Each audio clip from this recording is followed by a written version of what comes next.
Hey, hey, my people, my people, my people, my people. As you make your way to the closing argument, we'd like to welcome you on this beautiful, beautiful Thursday evening. We're going to be joined by panelists soon, so we ask that you make your way, share the show, come in, because it's going to be a fire here tonight.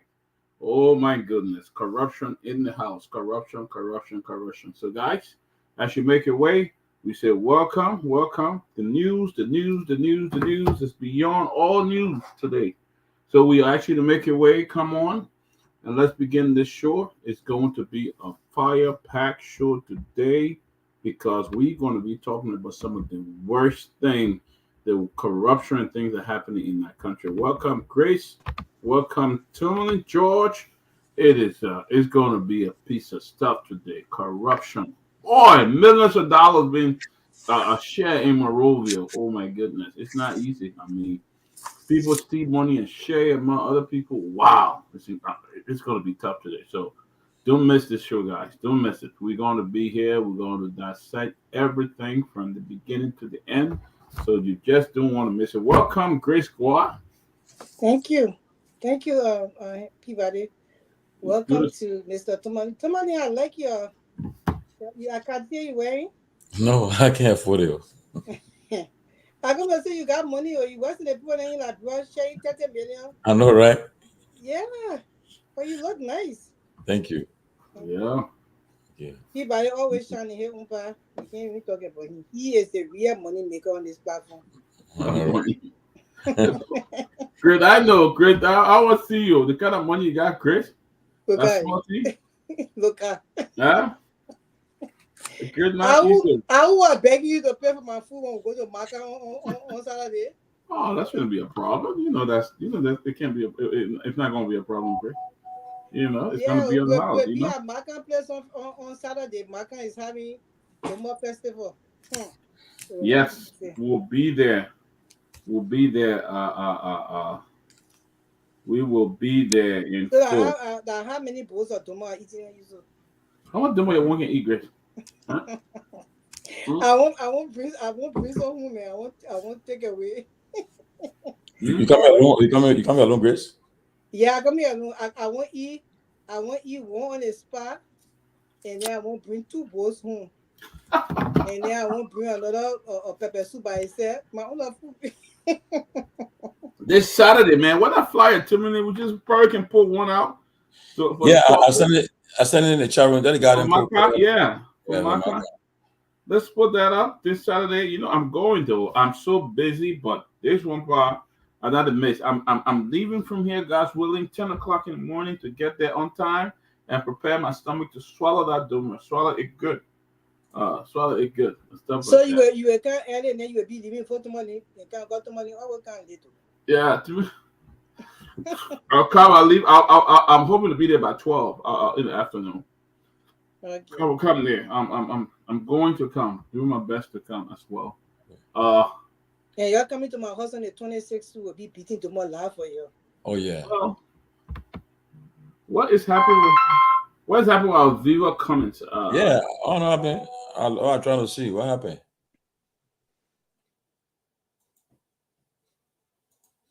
Wow, comment. So what happening? I mean, like you see those who watching the show, you can see them on the side, but we're not seeing them. We're not seeing, and then when making comments, we can see the comment, but it's not coming up. Let me see. God, usually we share the show. Okay, but I see we on twice. That's the problem. Are we on twice?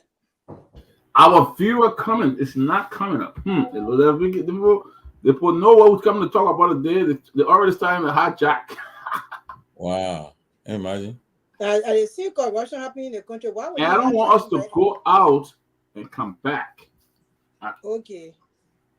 We'll either have to do that. I don't know. But if viewer comments, we got to check it out. Why it's not showing? We're not blocked. We ain't do nothing to say the block. Otherwise, we'll not be on. The stream y'all comment show up. Click on the comment to show the screen. Okay, it's coming up now. There you go. Okay. Yeah. There you go.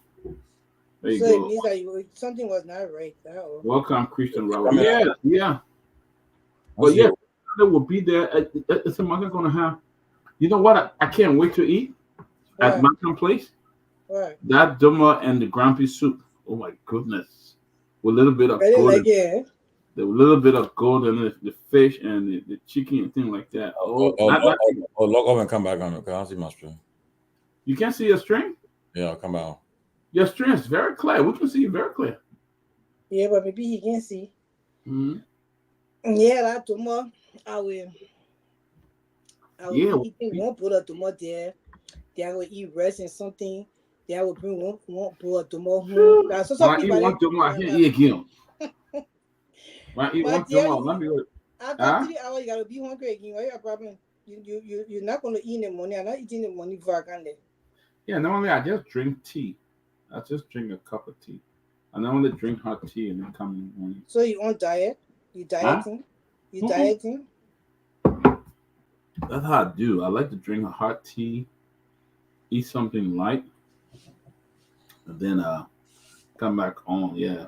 Christian Robert. If you're So on your please share the video for us, yeah. Your please Sophie share the live. Tapper, B Smoke William. Let me start sharing it myself. But that flyer for Maka, I want you guys to put it up, guys. Yeah. If you know. Yep. That's Yeah. what eating we're going to eat that bit. Yeah. And I'm going for that punch. Oh Lord, that juice. That rum, the rum. Yeah. That rum Nice. juice, yes. But great Before thing. I can go for my bottle, my one bottle that left. Great, I take them because you got to drive back now. And no, me and my friend coming, she will drive me. What they want? What you call V? No, not me and V coming. I bring you another one. You got V. Who is she? I don't know her. V Hardy. But you met her. You For met you? girl. But I do. Why you calling people on the show? You don't go. Come on, man. That great friend, but you met her on the hot table. We all on the hot table. Oh, she don't want to sit down in front of me there. Yeah. Oh, V Hardy there. Okay. And she know me, right? Why I get more know you for? So somebody No, I said, hey, I beg you. Watch your I beg you. Well, today, Liberia almost got plunged into chaos. Had it not been for the swiftness of the city's leadership, that country would have been plunged into chaos. Where's with the CDC? Because they had to convene an emergency meeting, or else the rebel forces would have plunged the country into chaos. But the CDC put out the But we need to talk about who the rebel forces was led by. CDC Rebel forces were led by Commander Deputy Speaker Thomas Fala, but it's supported by now. This is where I have a problem. All those who being accused of calling they have to break their silence. The vice president needs to break his silence. He cannot remain silent anymore. He has been brought up into this thing. He needs to break his silence. To talk about it.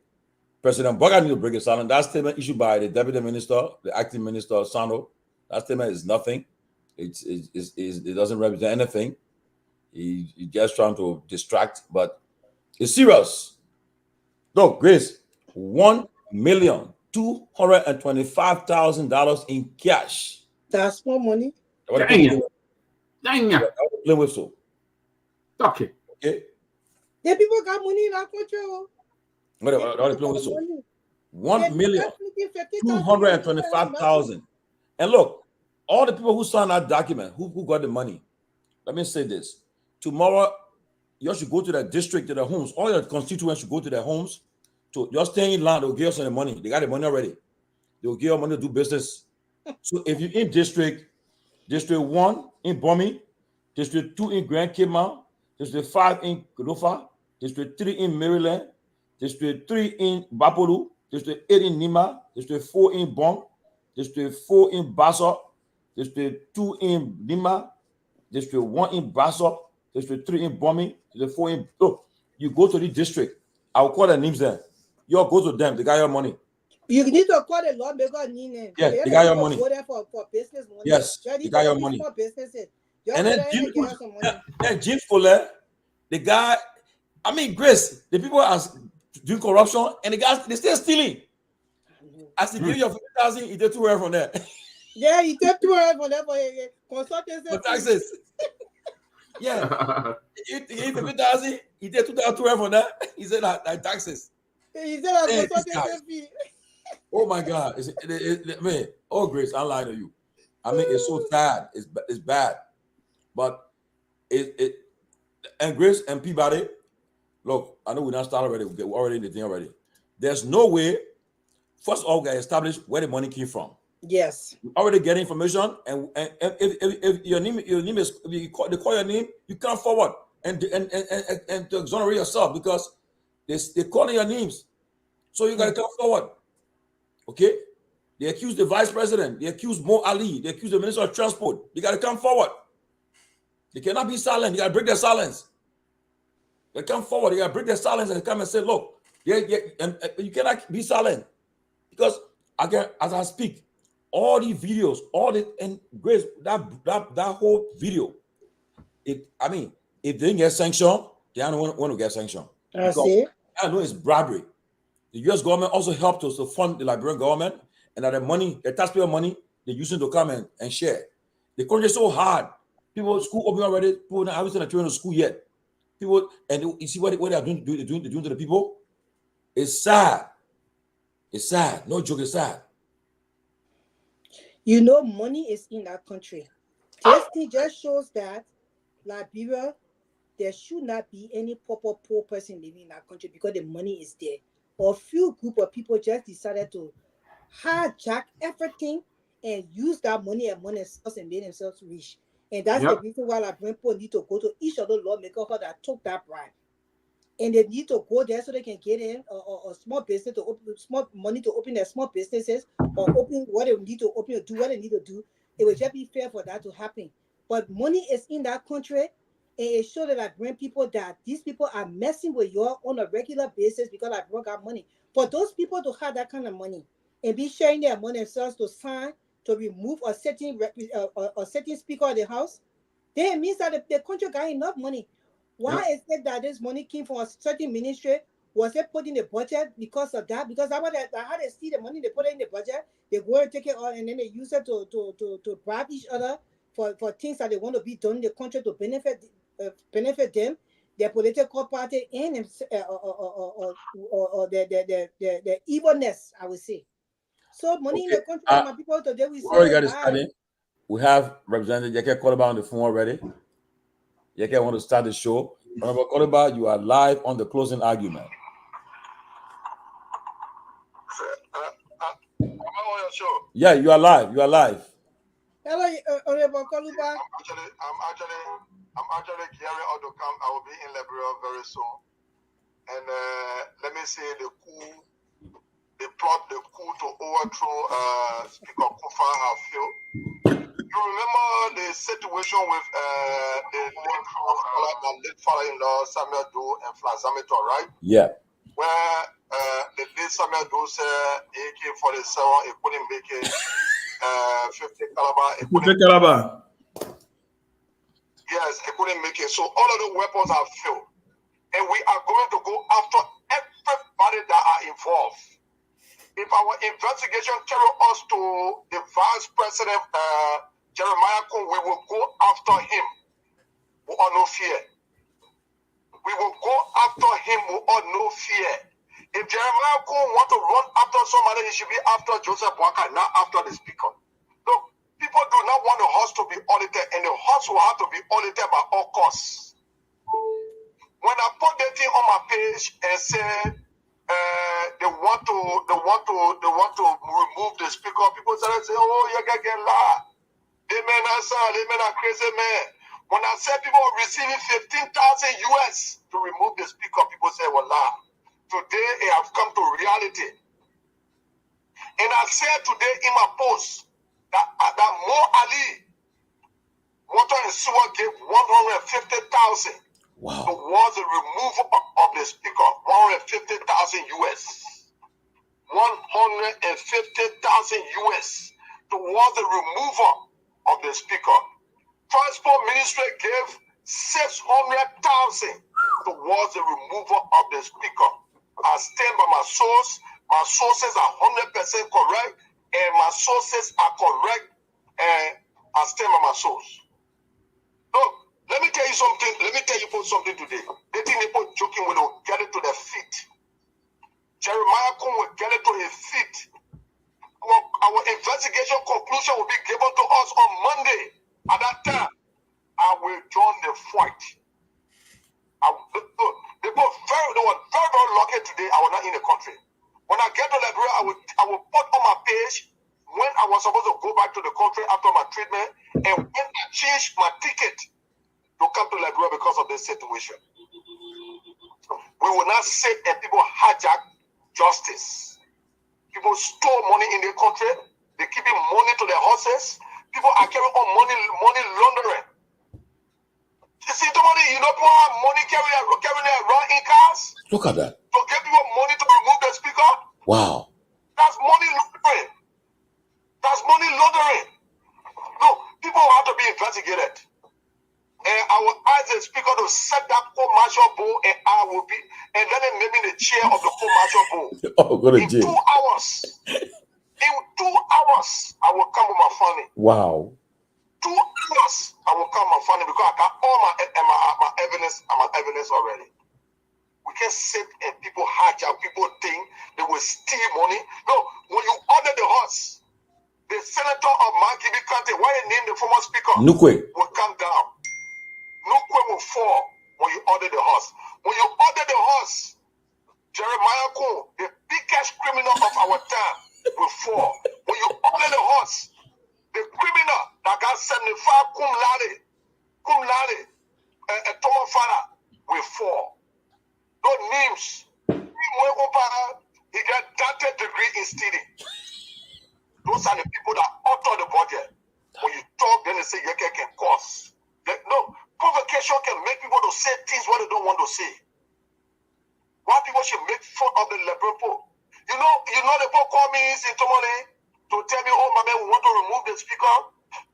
We get 40,000 for you because we know you the mover. Wow. When they give me that information, I put it on my page and put their names and challenge them to deny it.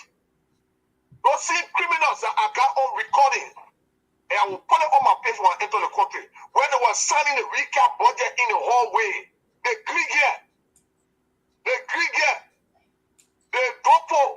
criminals, I got them on video recordings, signing the recap budget in the hallways in Tomalin.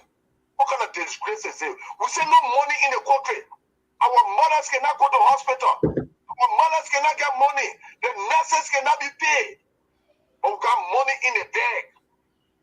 Today, one lawmaker, I don't want to call a name. Then it will be a gossip. I want to enter the country. He requested 28,000 US. He said today, they gave him 28,000 US to sign the resolution to remove Funati Kofa. A veteran that have been in your house, this is his third time, received 28,000 US. I want to be in his face and telling him how disgraceful and embarrassing these people are. The capital building have become a disgrace. The capital building have become a place that is cursed. The Liberian people need to push us away from that place. The Liberian people need to chase us away from that place. Because we have lost the taste of the Liberian people. Can you ask me some questions? Representative Kehleboe, I want to ask you a question. First of all, you've proven to be a soothsayer because you've been alarming of this thing. And I know there were people who didn't take you serious. In fact, the speaker himself intimated that at one point he thought you were just talking. But you have been proven right. But let me ask you, also a part of the special ops today, you were able to seize the signature page, the page with all the signatures on it, and that is the live ink, the live ink page that is needed to be able to submit any resolution. I want you to talk about that, and then also we just received some information that Representative Thomas Goswa has rescinded his signature from the resolution, saying that he was planted in there as an investigator. Do you foresee many representatives doing this? Because we also have credible information that the U.S. government is also looking at this, and potential sanctions are going to be high on the agenda. I can confirm that. So what are your thoughts on that? Representatives rescinding, and what do you think? I mean, what do you think is going to happen? Let me tell you something, Jamal Ben. Look, take it or leave it. I speak to people in the US. I say they will all no regret. There will be sanction coming, and people will be sanctioned for money laundering. People will be sanctioned for a lot of things. Say Geke is so crazy, man, he's talking. But I talk to people that people want to talk to in Liberia that they would not talk to. I get both of that. Look, we have people that will paint the hey man, I'm sorry I was not in the country today. Ben, if I were in the country today, I was going to slap Tomalin today. Wow. I swear to my left. Let God take my left. Wow. Tomalin is we don't want God to take your life, yeah, guy. Playing the whole thing. What? He said he won't for God to take your life. I said we want God to take your life. Thank you. But I want you to be sure of what I'm saying. Ben, say Tomalin, I don't know. I mean the female name on the show. Grace. That Peabody. Your name Grace. Grace. Let me tell you something today. I never voted for Fonati, but to be speaker. But I can never vote against Fonati to remove him. If I do that, let my mother be my wife. Wow. I want to be on record on this show. But why not? Do that. If I do that, because let me tell you something today. I don't vote for Fonati. I think Fonati is the best person that can lead the house. Fonati is the best person that can transform the house. Fonati want to bring transformation in the house, but he's not given a chance. Check my recordings. I have always said, any time Fonati want to order the house, now when they can say they want to remove him. If you check my recordings and see that I'm lying, don't never ever host me on your show. Every time they want to order the house, that when the CDC people and the Unity Party people can work together, and when they succeed in moving Fonati, they will succeed in moving Yombli. Yombli is not my friend, I don't like her, but they will succeed in moving home. They were just a try. They were trying to see if they can, but the coup I feel, and people will be prosecuted. People will be look. You know, Fonati spent up to $3 million US to be Speaker of the House. Wow. Do you know most of those fools that plotted against Fonati?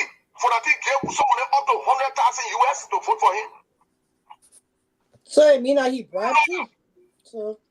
No. Let me tell you something today. You know, some people do not have integrity. They find out Fonati put them in a hotel to sleep there. That means Fonati put them on chin to say, I don't trust you. I will chin you before you change your mind. And they chin them. Besides giving them almost $100,000 US to vote, Fonati paid the hotel bill for that name of time they were there and failed them. How disgraceful and embarrassing some of these people are. I don't went to hotel. I voted my conscience. And now I went to anybody hotel to go sleep. I slept in my house because nobody control me. I decided when to vote and how to vote and who to vote for. Check the records. Nobody hotel. So you say you can't go to school.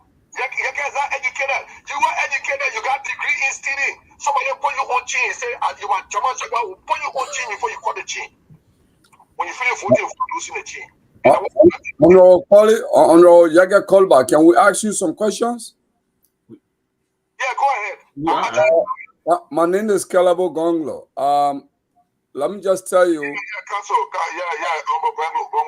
Councillor Gongloe's brother. I'm not Councillor Gongloe. I'm a mathematician. I'm a council. So I'm also for you, council. Councillor Gongloe is my council. So firstly, let me just tell you this. You always like to say to yourself you are not educated. I recall we had a CDC lawmaker at the time from I think Ghana's area. He was just Tanapoli. Tanapoli could not speak, could not sound well, but he had a lot of sayings. He was very good in the legislature. I can tell you publicly that I think you are educated in Darius Dillon. You got a lot of sense. Here is my question to you. You are one of the persons that the public look up to. I mean, I didn't support you because I don't live in your district and I don't vote in Liberia. But I saw people working for the World Bank, the African Development Bank, who left their district and took their family to your district just to vote for you.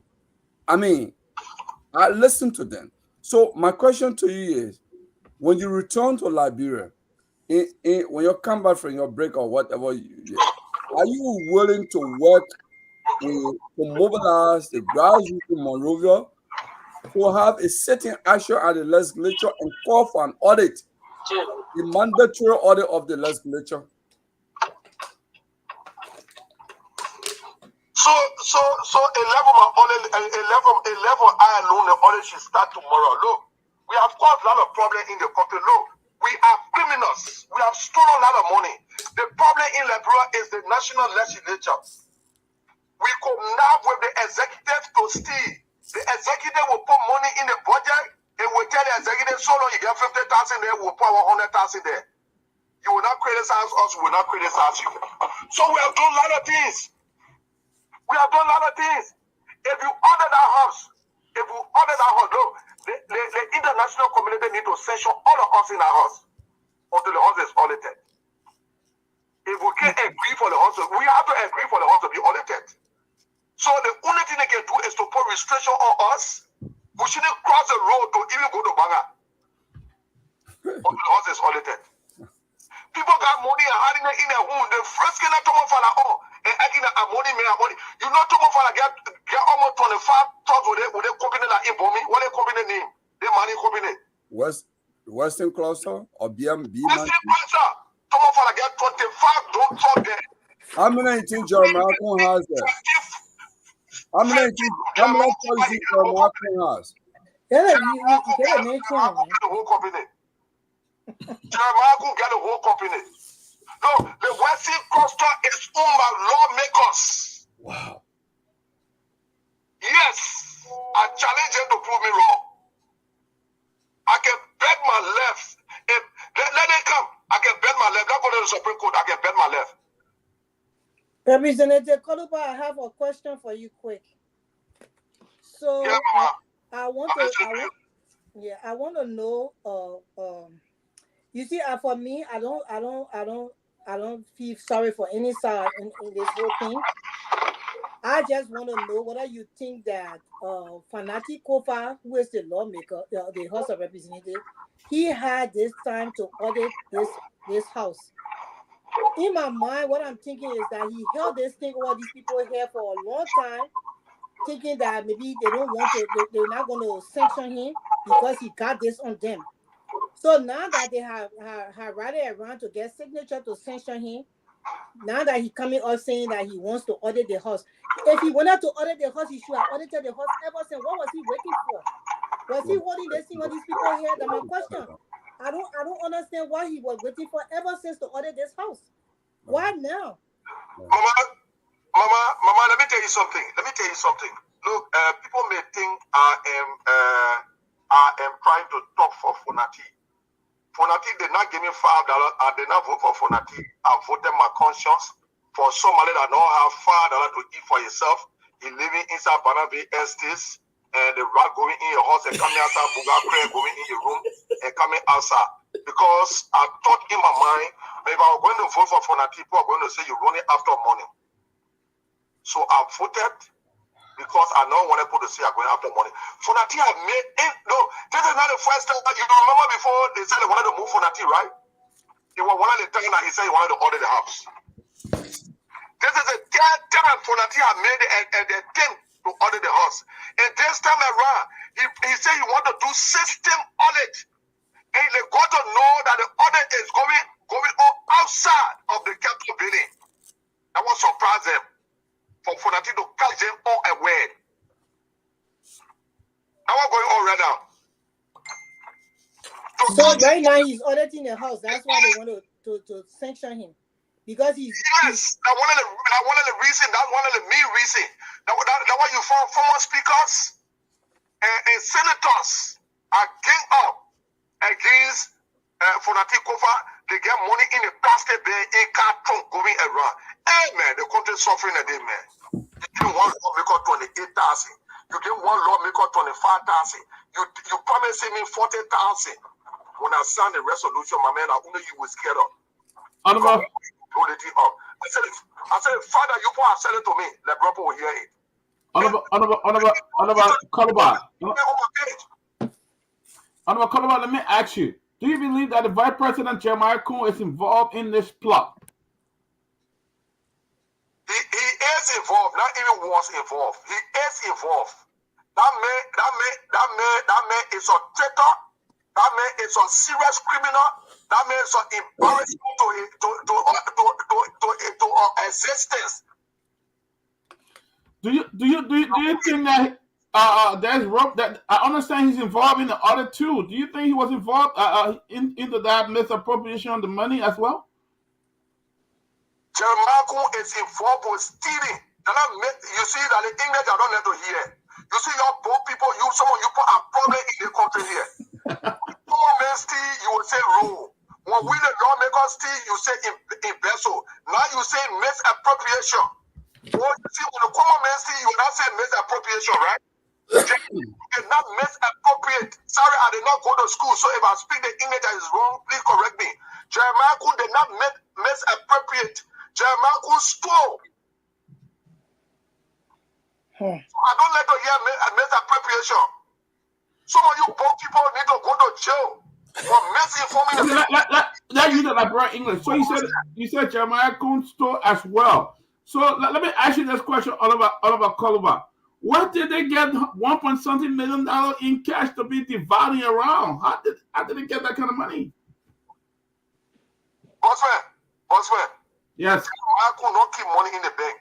Tomo Fala don't keep money in the bank. I dare my left. Let's go to the bank tomorrow. Let's go D-Rock. Tomo Fala, when you not see money, then if I don't play Tomo Fala, they hide their money in the house. Let it give me tomorrow morning. Wow. Let me get the money, like, take it over the feel like.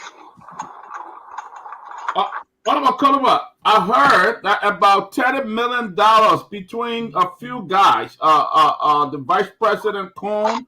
I heard Nukwe. I heard the other guy, Thomas Fala. They said at least $30 million they misappropriated from the national budget. Is that true? Did you hear something like that? 2022, 2023 budget. Wow. 2022, 2023 budget. So that's the other system that Fonati want to bring out. That's the other system. That's a system that Fonati has initiated. That is why the movie against them. And then the house will be audited. Let me tell you something today. The house will be audited. You see that Tomo Fala boy bought in the age, Jallah will Garguah is moving. Now, wow. And I heard he also have another Kehleboe, if I'm right. I heard that Thomas Fala, but Nukwe is already unsanctioned, and the other guy, I don't remember his name, but Moi as well. So I mean, they were offering $25,000 to $28,000 in cash. What did the Minister of Transport have to do with it, Oliver Kehleboe? What did the Minister of Transport have to do with that money? So what happened here is that the poor gang out, because Fonati have been stored in the process. In the recap budget, they put $6 million on internal affairs for what nobody know. And Fonati said that they should take it off the budget. Check the budget and see they took it off. In the recap budget, they put some money on the public work to pay for the machine that Joseph Waka said one of his friends had a gentleman agreement that was bringing machine, and Fonati said that she take it from there and they took it out. So they may have become an obstacle to them. So those are some of the counts. Then no lawmakers. Hey man, I won't be in Liberia when I'm talking to the lawmaker, man. I won't be in Liberia. I get news from some of the lawmakers. So when are you going back? When are you going back to Liberia? I will join the foil on Monday. So I could be in Liberia today, I could be in Liberia tomorrow, I could be in Liberia on Monday, I could be in Liberia on Sunday. But I will not be in Liberia on Tuesday. I will join the fight on Monday. And I'll fight with hit Jeremiah Kudu. Representative Kehleboe, let me ask you a question. My last question. My last question to you. Let me ask you. What do you think should happen to Deputy Speaker Thomas Fala? Do you think he still enjoys the confidence to be able to stay as Deputy Speaker if he is indicted, or if I were Thomas Fala, I will resign as Deputy Speaker and go do my private work. Look how he was reduced today by Melvin Cole. Look how Melvin Cole disrespected him today. Of course, we are all colleagues. But as a Deputy Speaker, look how Melvin Cole used voice on him today. And luckily for him today, I was not there. Because if I was going to be there, my hand was going to hit him. Me, I'm not going to use voice. I'm not going to use voice. I'm reckless, man. I'm not going to use voice on that man. Lord America using today that's on a small ball. You saw the video, right? Go on Facebook. Lord America use him. Lord Abu Kamara use him. Lord Bobby Flomo use him. People that should hold you a high esteem. People that should have some degree of respect for you. They brought you down to paper tower. You think he should be having the moral to sit as a deputy speaker? The manner and form in which he was degraded today, he was reduced to nothing today, to authority issue today. Look at the words that were used on him. Hey man, Thomas Fala, man. What Representative Kehleboe? Thomas Fala was playing seller. That was former president. We always told him. He said you were playing seller. I brought you to be something. Thomas Fala used to say playing to me. When I was building my house to want to place me to raise a fee. I used to buy play for Thomas Fala. Yeah, well, he's a bad player. But let me ask you one question. Thomas Fala then still got our paperwork with his signature on it. So no, they don't. No, they don't. It's not going to work on Monday. No, but Chris, they don't have it. People took it from them. Guys, you know what? We gotta call Oliver Foco, who wants to come on as well. We want to by phone. Foco. Le Kofi. They were lucky I was not there to John Fogo there today. If I'm going to be there to John Fogo there today, I'll play there. Play the ball went wrong. Y'all ready? But I understand you were part of the tactical planning. That's what I was told this morning. No, we did. Yeah, because I heard they say you designed the strategy. I heard they say you designed the strategy to lock the place. Yes. We even started job to send for the ghost right there to go in a camp, to go and sign a resolution, to come back and then send themselves. So all the things that were playing, we do it. We organize it because some of them are not there. Me, they don't trust me. So you can confidently say the coup has failed. You can confidently say that. No, the coup failed. There will not be. Are you saying there will not be counter coups? Would there not be counter coups? The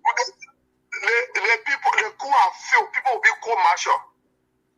Wow. There will be a court-martial board set up, and I pray to be the chairman of that court-martial board. I will get my report in 2 hours.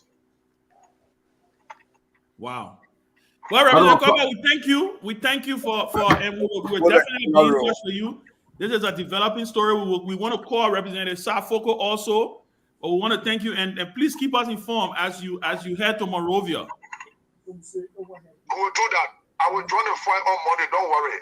I will not be in Liberia Tuesday. I will be in Liberia before or before Monday. Wow. Okay. Thank you. Yeah, I will be in Liberia before Monday. We will take the fight of Jeremiah Kudu. I want to live with when they play the laptop booth. All right, thank you, Honorable Kehleboe. That's Honorable Representative Yeke Kehleboe. One of the what we call it, government forces. The lawyer forces. Yeah, Oliver Foco is on. Oliver Foco, welcome to the closing argument. Thank you. How's everything? We well. We're doing well. Welcome to the closing argument. And We've been following you. We've been following the happening in Monrovia, Thank and you, thank you. we Thank you. Is not being online? No, he's no, not no, here yet. No. not yet. Oh, so, Honorable Foco, can you hear us? Can you hear us? Yeah, the line has been breaking through. I don't know what's going on, but I'm hearing you now. Okay, we can hear you. All right, Representative Foco, this is Ben Sanvee. Quick question. I asked Representative Kehleboe the same question I'm going to ask you. Can you confidently tell the Liberian people that this coup has failed? The coup is ever in the history of Liberia, the coup failed before 12 o'clock midday today.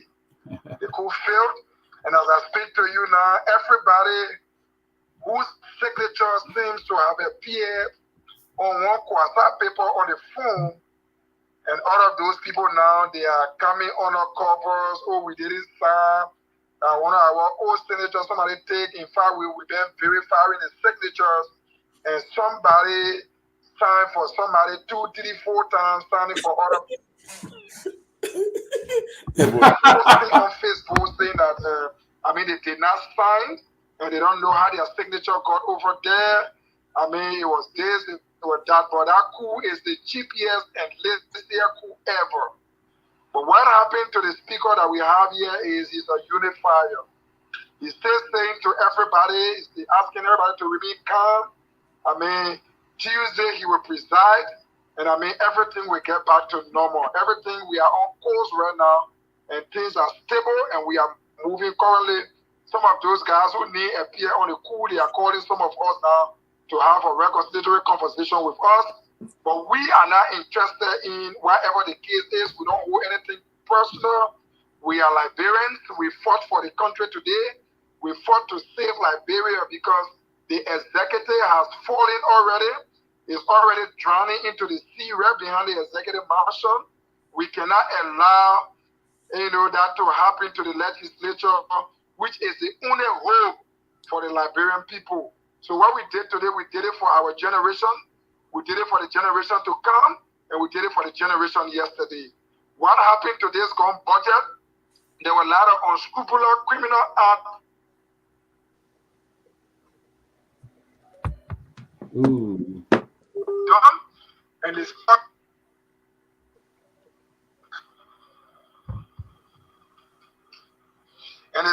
came, the speaker was able to expose most of those things that happened. The speaker announced the issue of audit, and Jeremiah Kuhn, the issue of audit in the House of Representatives will affect Jeremiah Kuhn come 2029 because there were a lot of wrong things that he participated with. His fear now is the audit will expose him, and there are different things that they are afraid of. But what we are saying, we are not interested in what they are afraid of. We are not concerned about those things. What we are concerned about is the well-being of the Liberian people. Those money that was taken, we are only informing our international committee with those names.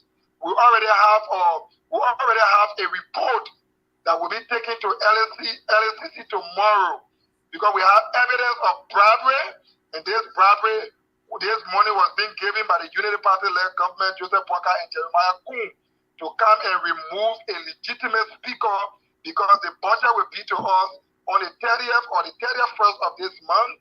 And those people, they are about to milk the Liberian people money, and they believe the easier way they can do it without the Liberian people understanding is to remove Speaker Kofa. But they have missed it. We are on course, and trust me, things have come back to normal.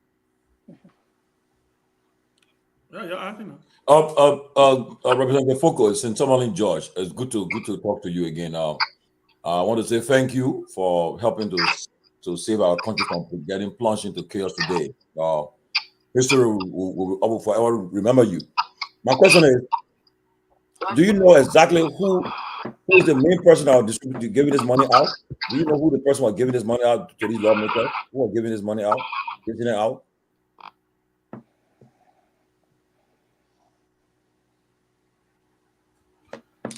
Oliver, are you there? lost him.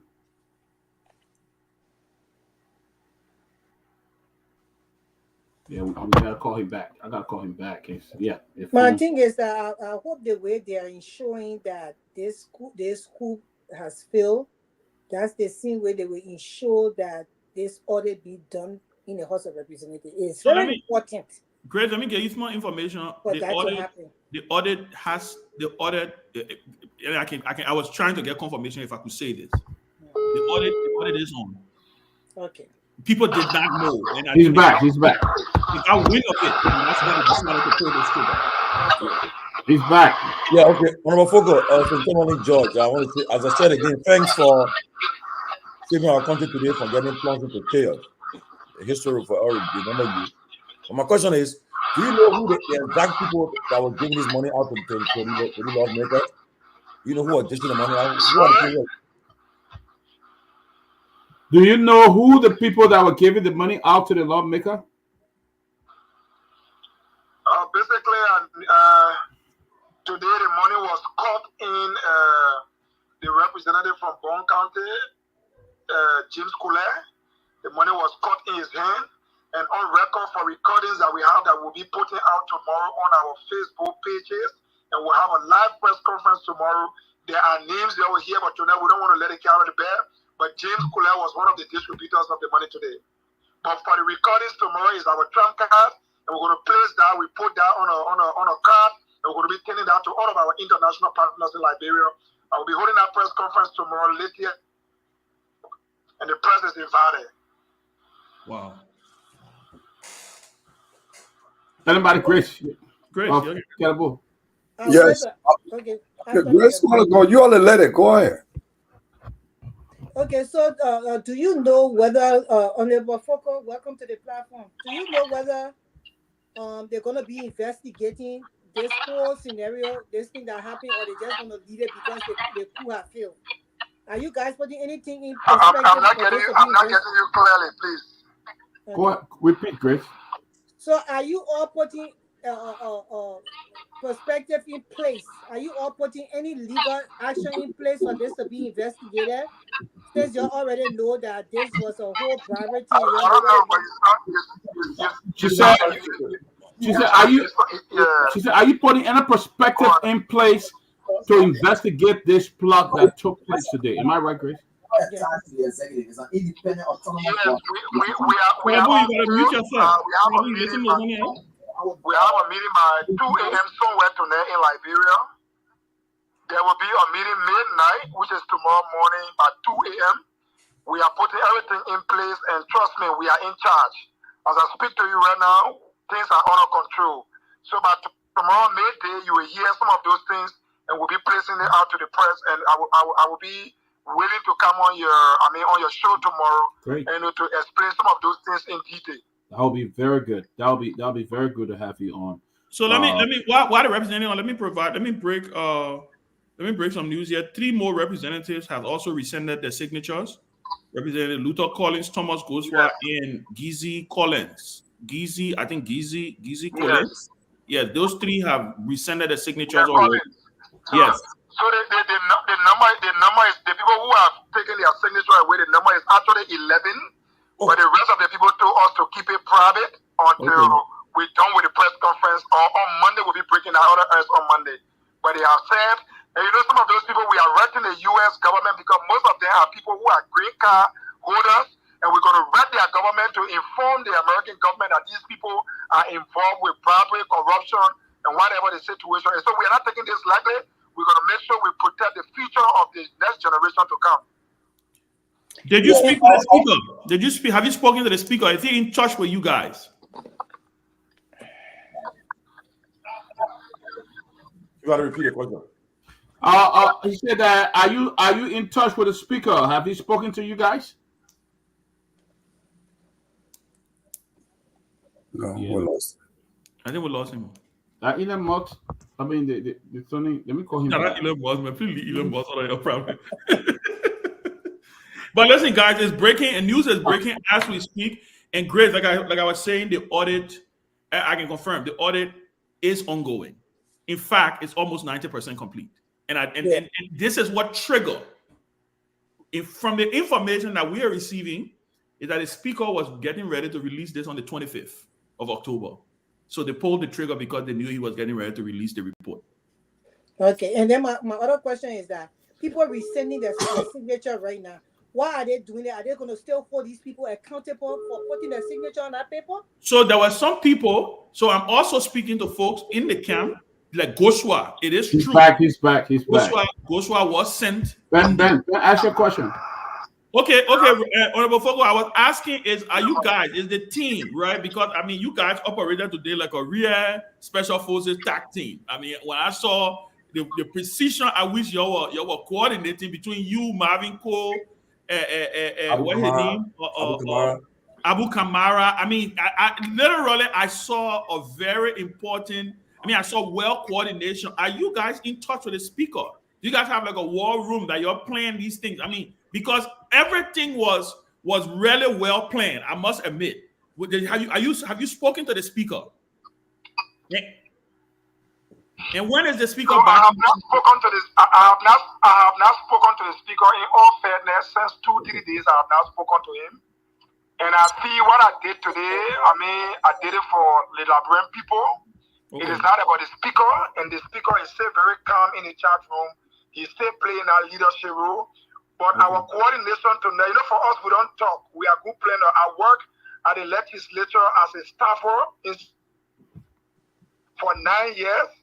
Then I also worked there as a staffer for Muna. And I also worked there as a representative for 3 years now. So I have seen how they remove speaker, how people plan to remove speaker. There are a lot of things we understand. So most of those guys that are over there going for 15,000, 25,000, they don't understand how it works. So that coup today, it was a GPS coup, the Lassier coup. And trust me, we are back on course and everything is on course tonight. By 2 o'clock tonight, we start our rounds. And we're having a meeting somewhere tonight by 2 o'clock. I think I told you that I was driving. So, whatever the case, like I said, I will let the cat out of the bed tomorrow for the press conference. And after the press conference on Monday, those people who have, withdrawn their signature from wherever they signed, you will see them with us on Monday. There will be another major press conference on Monday where we'll be with our leader, the speaker. And then on Tuesday section, trust me, you will see over 55 persons in section to come and have even over a quorum. So we are on course, and some of our guys are calling on, my man, let it go. So, gentlemen, we are not against you. We are only preventing you from destroying this country. In as much as we succeed in preventing you from destroying this country, we don't hold anything personal against you. But you cannot also say country for 25,000 US. No, it is not possible. So we are on course, and we await the budget comes. The 30th or the 31st will make sure in this budget, the Liberian people will be prioritized. JFK and all medical centers in Liberia will be prioritized. All of the public schools should be prioritized. And everything that requires the little man down there benefiting from this budget will be required. And we're going to do everything humanly possible that the Liberian appreciate our decision this time around as legislators. Honorable Foko, do you think Deputy Speaker Fala, is he still, do you think he's still, is anyone that you can trust or even lead? Do you guys plan to take an action against him? The father is my partisan. We are from the same political party. And the issue with father will not be discussed in the public now. Okay. Whatever that's supposed to be done, like I told you, the legislature, and that game out, game in. They have something they call game out, game in. So whatever that have happened, trust me, you will see father marching with the speaker on Tuesday morning going to preside in chambers. Okay. Okay. Do you think that a lot of other people? Yeah. Kehleboe has a question. Go ahead. Yes, listen, Honorable Foko, how you doing? Yes, I give God the glory, man. Thank you. How are you? Okay, this is Kehleboe Gongloe. I don't have a question for you. I just wanted to extend a little bit on what you proposed. And I agree with you. It's a good approach to this issue. You said you guys intend to make a formal complaint to bilateral partners like the United States, the European Union. And I will say this to you. You can actually have this thing from two angles. Those in the legislature and CDC as a political party. can actually write a formal complaint to the U.S. State Department, deliver it at the American Embassy, write the European Union, and with documentation, different evidences, because what they've done here is actually a crime they've committed.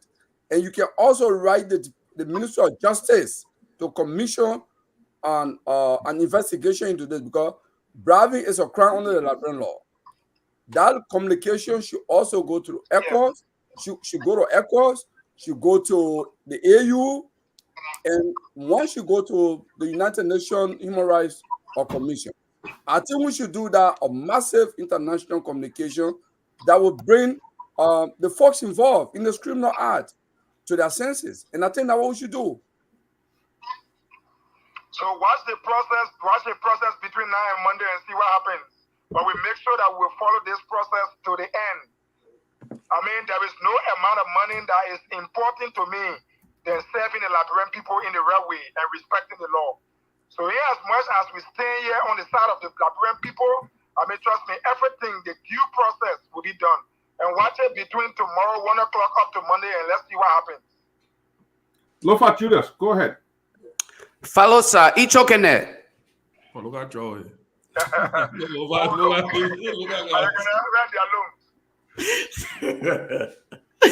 Hey, man, great action today on your part. And this is what we expect to see from young people who are representing the masses. My only concern here is I heard you and Honorable Yeke Koluba as well stated that there are folks who are now withdrawing from the process, and you guys also have people whom you asked to go and be a part of the process. That way you had valid information, at least to authenticate your claim. Are you guys willing, and will you by any means disclose these names to the general public, especially for those who are now coming and asking to have their name removed? Will you disclose it to the public for the sake of transparency so that they can use this information to hold them accountable? We will definitely disclose everything that happened to the Liberian people in the war at large. We'll do that. Trust me, bro, nothing going to be compromised. And finally, I'm not prepared to compromise my future for anything. Thank you. And finally, I think someone also asked the same question. I just want to kind of follow up on this part of it. As far as having to work with your colleague, Thomas Fala. Now, going forward, it appears as though this is habitual of him, okay? On his part, he and that of Vice President Jeremiah Kung, they appear to be habitual on the part of being involved in corrupt acts. How comfortable are you working with him going forward and making sure that the goal and objective? Like I said to you, yeah. Go ahead. Yeah, like I said. Go ahead. We can hear you. Yeah, like I said, I'm an institutional person, and Thomas Fala and I, we're from the same political party, and our party has leadership. So the party has their own way of addressing that issue. And the National Executive Committee met today. I mean, there are other things that the Executive Committee will come up with as a party. So as an institutional person, I don't want to speak on the party's decision as to what happened next. But what I want to say is things are on course, and you will see Thomas Fala and the speaker presiding and co-presiding on Tuesday. Thank you very much. God bless you. Thank you. Robert has a question? Okay, he has to. I think he left. Okay, he has to left. Well, but gentlemen, yeah, that's it. I mean, they said it. Too many. Why not we play some of those video of Yeah, money? tell the guys I think they got it queued. They can start playing that. Yeah, but before you play, I want to say something. My heart is not really satisfied with what Focus said. This has nothing to do with your political institution. We don't care whether you're doing your political institution. We are talking about the fate of the Liberian people. So if these people went and signed a paperwork trying to remove the speaker from his position, are there are there retribution for these things? Because if you resend your signature means that your signature was on there and you wanted the speaker out. Are they going to investigate this thing and make sure that these people are persecuted for what happened? So Thomas for the marching with the speaker tomorrow morning, we don't give a hint. We don't like bring people we speaking for. We don't like bring people who don't have political institution. What is the government going to do about this? That's my thing. This is that for CDC here. Yeah, Grace, you made a good point. But Grace, I can tell you this though: the boy is in the government's code now because there's no way.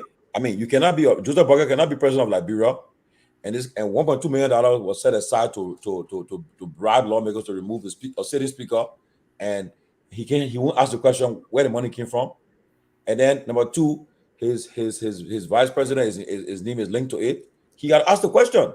He can't. That statement that Donald Sano gave today, that's a joke. The statement he gives today, he's just trying to say, well, he wanted to cause distraction to say, okay, it's they and them against President Weah. No, it's not about President Weah now. He issued a statement as leader of the CDC, and that's it. But Donald Sano coming to respond to it because he accused the government. Yes, it's upon the government now, the president, to address this issue. It's above the level of the Minister of Information or anybody else. The president needs to address this issue. You need to break his silence. Joe Biden cannot be silent on this issue.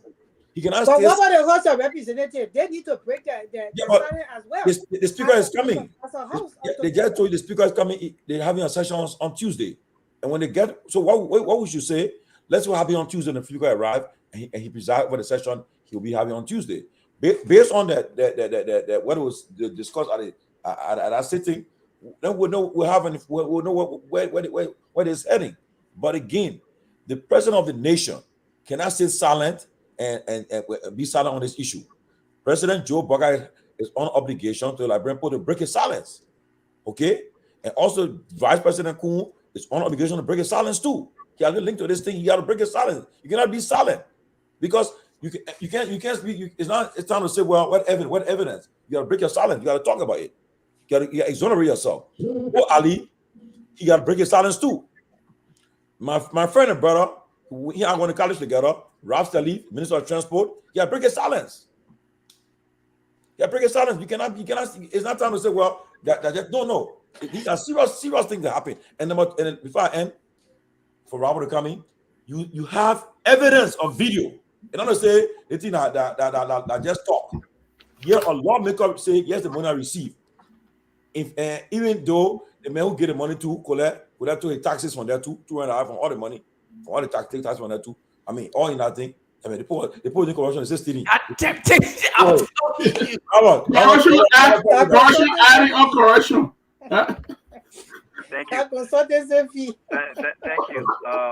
But listen, none of this is shocking to me. To be honest, this is not shocking to me. This is one of the first times where I've seen what's happening, and I'm not really outraged because what it has become is part of our norm, right, in our country, led by the very government. I mean, my sis Grace talked about the government have got to do something. How do you trust the government involvement in actually doing something when it is alleged that the government is involved? And when it is alleged that the president might be involved on this issue, what action is the president going to take to incriminate himself or top government officials? And so, listen, nothing is going to become of this. This is the reality that we must not accept in our country. This is the reality that we must stand up to. And I won't expect the voice of the president yet, right? I don't expect the president to do anything. What serious actions have the president taken, Grace? I mean, there have been multiple reports on the death of the president. LDA have still not been resolved, and actions have not been taken by the president, right? Lots of investigations have concluded.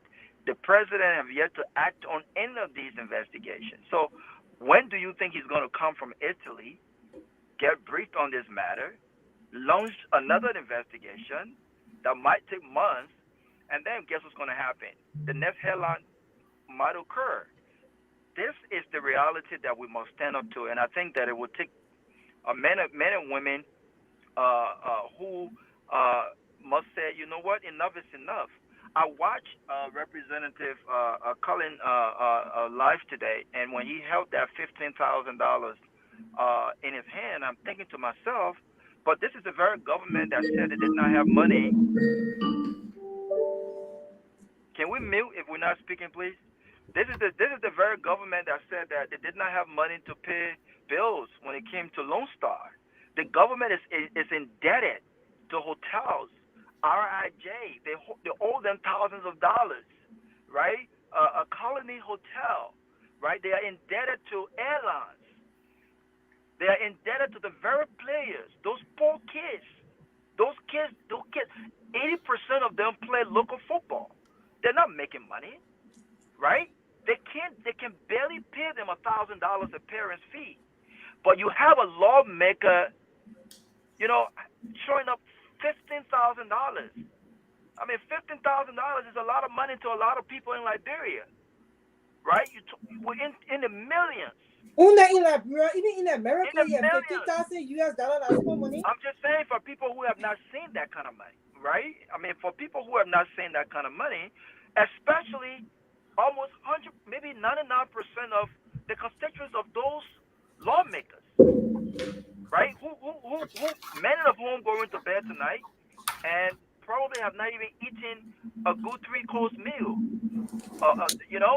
This is where we find ourselves as a country, and nothing, absolutely nothing. But one last thing I want to say on this issue is this lack of political institution, right, speaks volume here.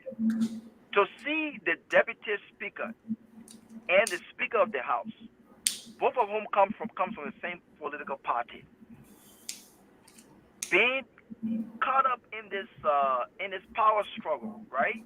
We all know that Thomas Falah and the speaker is going back and forth about who controls the finance committee. We know that. We know where the speaker stands on this issue, and we know what Thomas Falah stands on the issue. But for Thomas Falah and the speaker, both of whom are senior members of the opposition party, for these men to even be involved in any plot to unseat a partisan when they should be pushing a balanced government, it blows my mind. And to see the fact that the CDC legislative caucus, the fact that they are not even on the same page. They're not on the same page. Because if they were on the same page, this would not have even happened. All of this stuff about, well, we attempted to expose this. I don't think all of these guys attempted to expose anything. I just think that maybe a few of them were aware of it. But these guys actually signed up because they wanted that $15,000. I don't believe this story about, we were just testing them. We attempted to expose them. Look, at the end of the day, it's not 15,000. 15,000 upfront, 25. They get it other 10,000, so about 25,000. Yeah, but at least they got 15K, up front. The 10,000 may not have never, it probably would have never come. But this is where we find ourselves, right? And so it tells you who controls the country.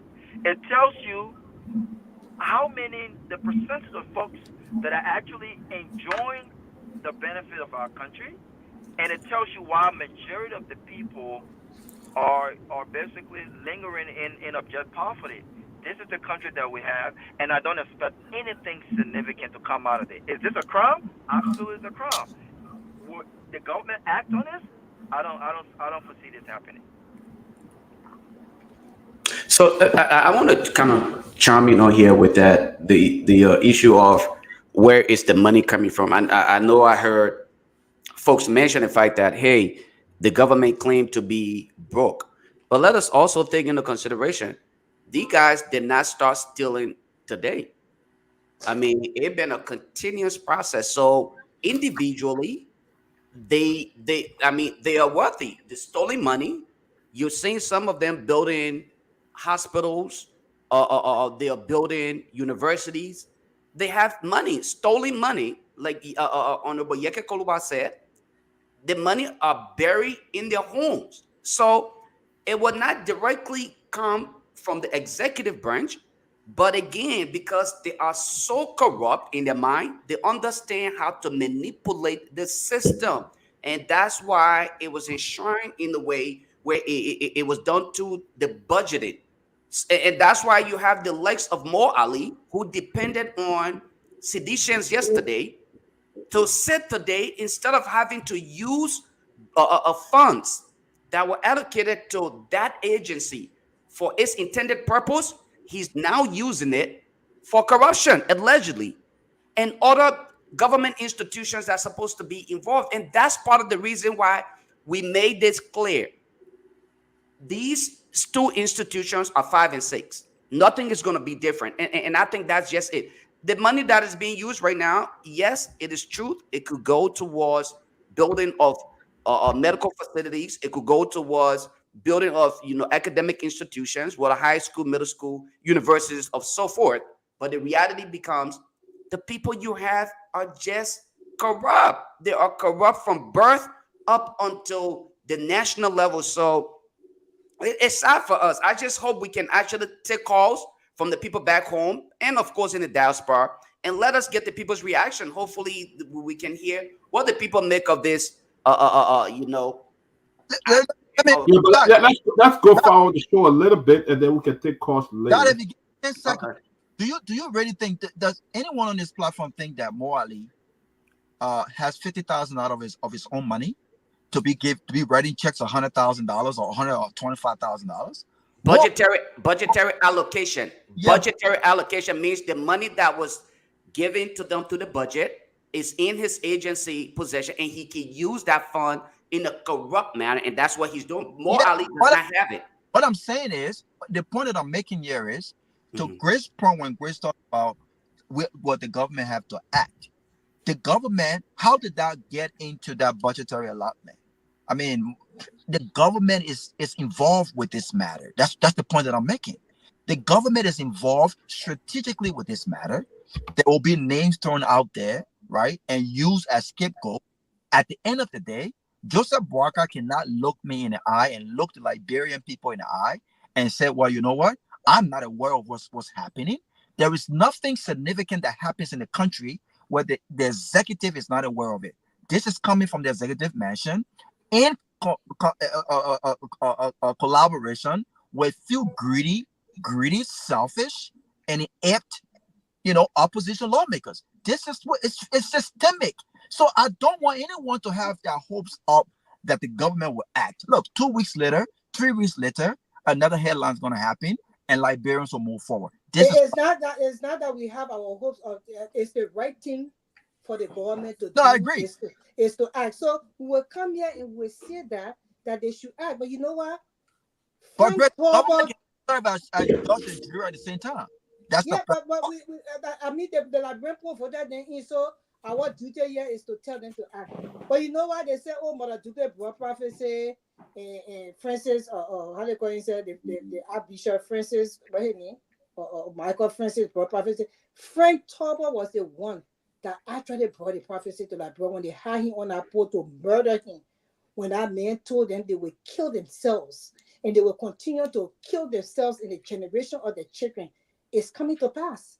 These people are fighting among themselves in broad daylight. They have marginalized their own selves and their children, their future generation of legacy they're supposed to leave behind. Now they are fighting among themselves, and people cannot tell about the institutional. This is about Liberia. We don't care about institutes anymore.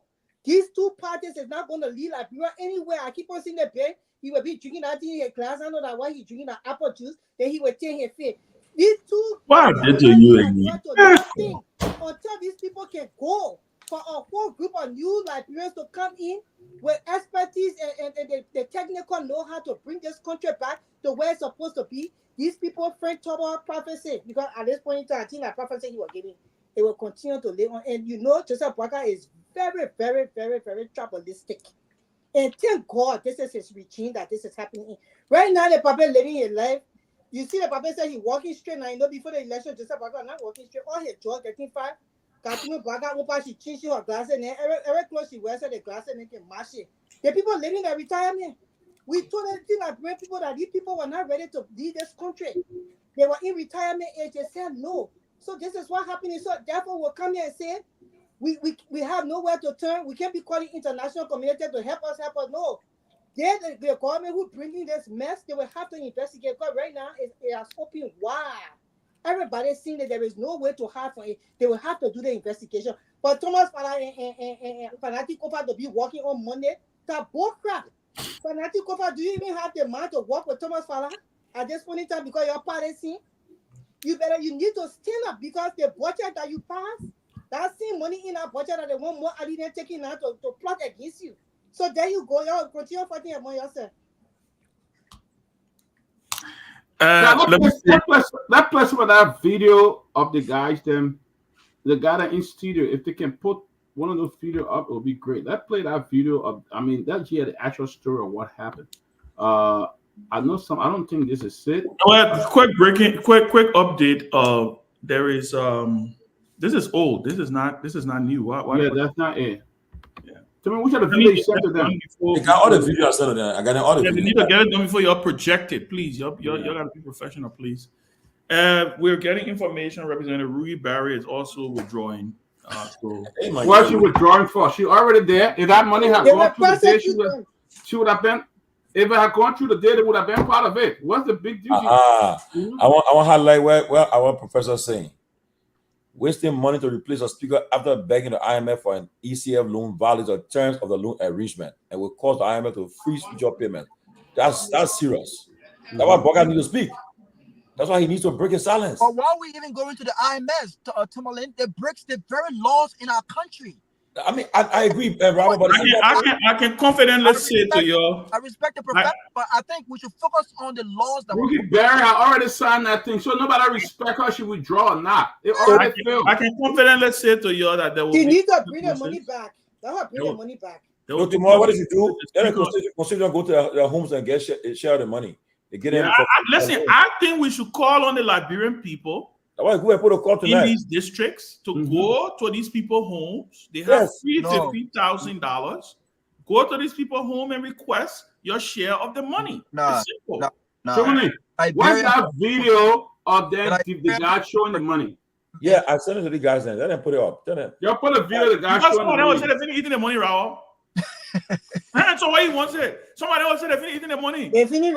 They move their signature. Yeah, some people just got it mad. Some people just got it mad, Grace. The mad fresh in 2020 bills. And I brand new bills now. Some of them brand new, some of them. Oh, because you saw that one. You saw and what he need the guy who had the money. The man said what he need. Colette took 200. You know, so man said he want to receive 4,000.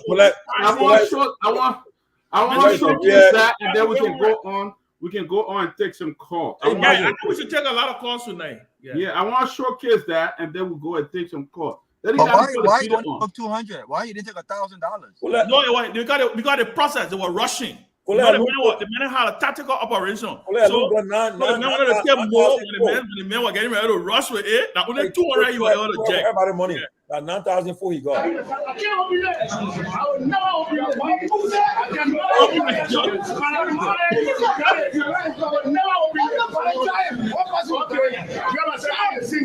Open the door now. Tell me what are you?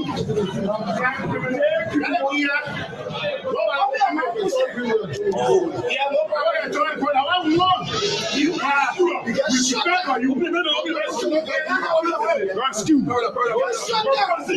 I can't open that. Okay. Let's into the next one. You're changing the next one. I want to. Yeah. So what made it better than Prophet Kina? No, I said they said Prophet Kina went live today. Let's see the other one, man. Now they want the other one. The money. The man divided the money that one wants to see.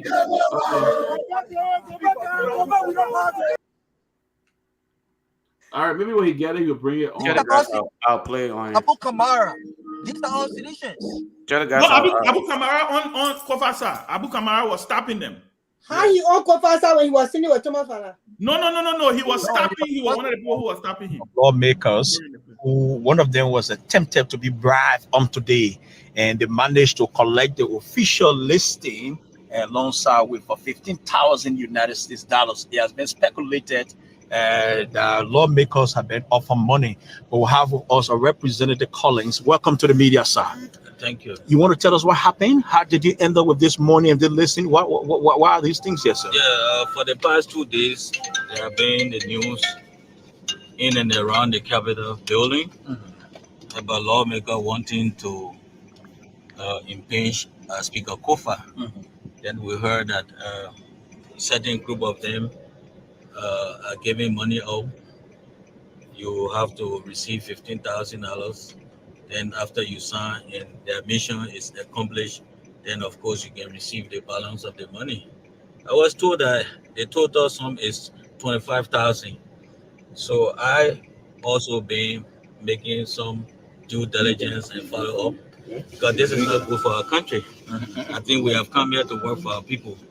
So being sitting outside of the 54th before coming in as 55th lawmaker, I came with a clear agenda that I'm coming to work for the Liberian people, not myself. So I decided to go there and pretend as though I am part of them. And of course, they called me last night and I said, we're going to conclude it today. So this is where we end up. I managed to do away with the amount of 14,000 plus because Representative Jim Collette took, I think, about 200 or some more dollars from on it in the presence of Clarence Guar, along with his driver. But we have also planned ourselves. We made a plan that a group will be behind me, and because I have not identified myself to be anywhere, I will go there and act like I'm part of them, and make sure that what they are doing to be brought in public. And this listing, you will be surprised. The names are here. Page 1, page 2, page 3, page 4. So page 4 at the end here, you will see my name. That is how I managed to actually get the money, because I have to act like I'm signing, of course, and do away with the money. But one would be wondering how on earth you managed to come with this listing. How did it happen? Was there an altercation, and who actually called you for the money? Yeah, because they have been wanting for the number to build up. So I have to use my own logical experience.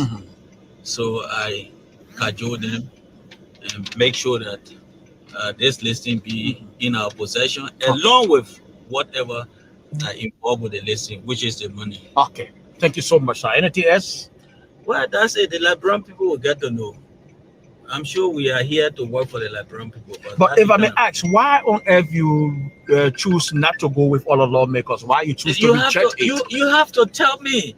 You have to convince me beyond all reasonable doubt. Why do you want to do this? Is it good for our country? Is it that our people going to benefit, or they are doing it because of some?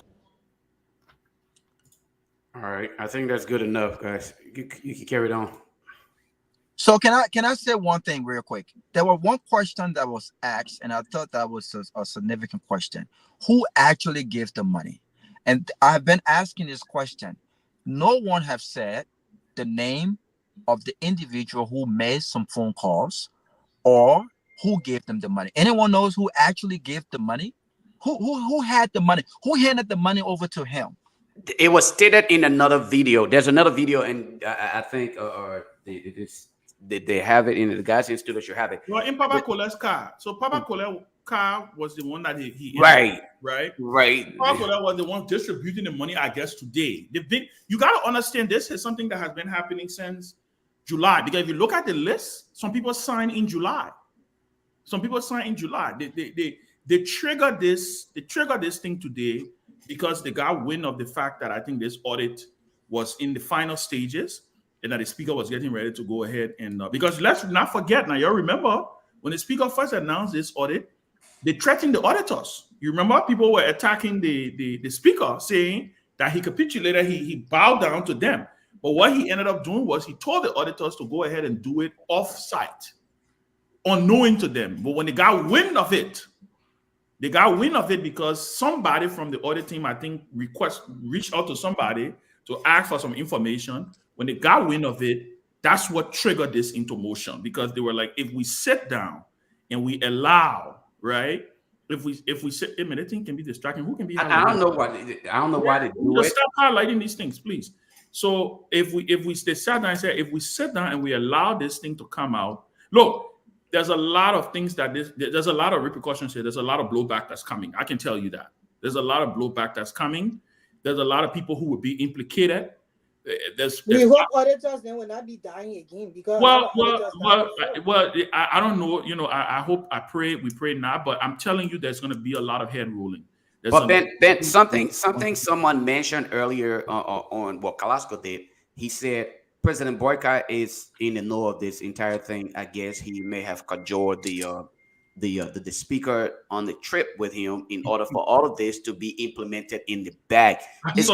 Is Carrasco simply playing politics? No, listen.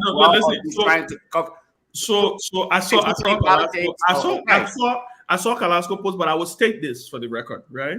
I don't pass it. I would not say. There's a word. Why you think? I cannot say. Look, let me tell you something. I've been in Liberian politics enough to know that anything is possible, right? I am not going to put my neck on the line to say Joseph Boyka is not aware of this. I'm not going to do that. Let me just say this, right?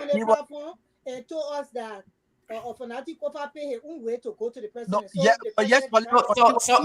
president invited, but he was part of the president's delegation. Personally by the president. Yeah, he's part of the president's delegation. But Lofa, I want to say something before you come in. Mm-hmm. If the president is not aware, if the president is not aware, it speaks to a bigger problem. And let me tell you what I mean by that. It clearly shows that the president is probably not in control. Because you read my mind. Because I'm saying this, if the president is not aware, the president should be worried. That a group of legislators have been able to plan a coup that was almost successful, by the way. Because I'm telling you, this thing were hours away from happening.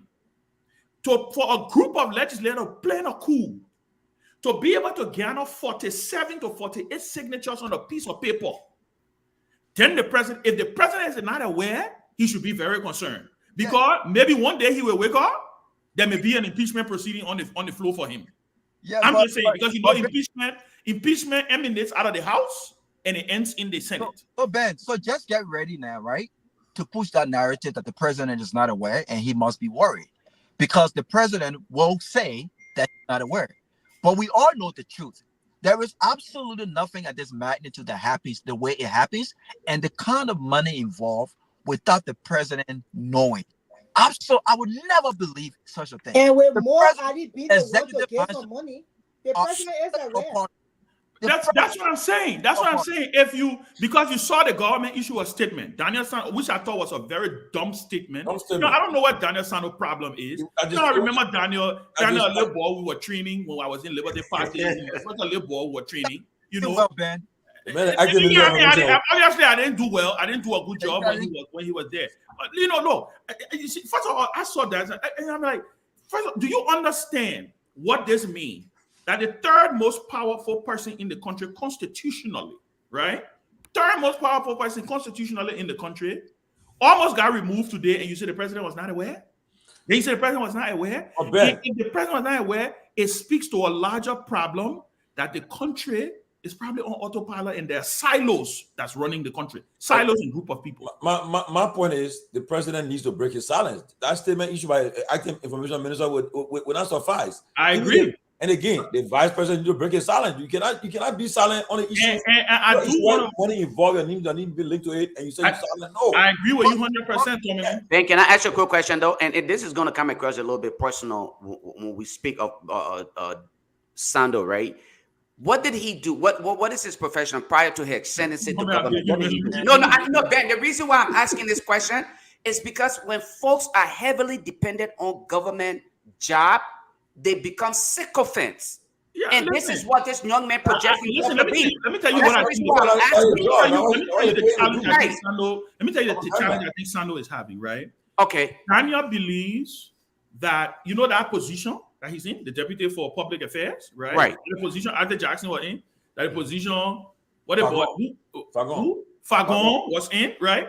So there is this thing that our position, you gotta see, you gotta go all out for the government, right? You gotta go after your political opponents, you gotta tear them apart, right? He feels like he has to earn his stripe. So I can understand what he's doing, but I thought it was very disingenuous. I do want to say something though, that I think former President Weah's statement was extremely strong.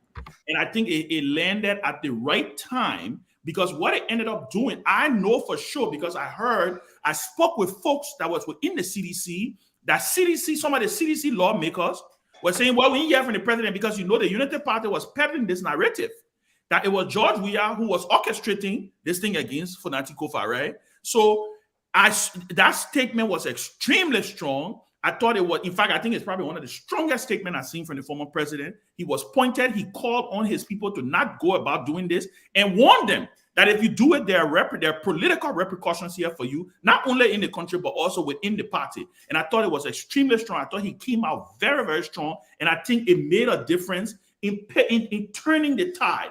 Because once that statement came out, you saw a lot of people, a lot of the folks from the CDC get in overdrive to begin the process to start doing some of the things that ended up happening. Let me add to that, Ben.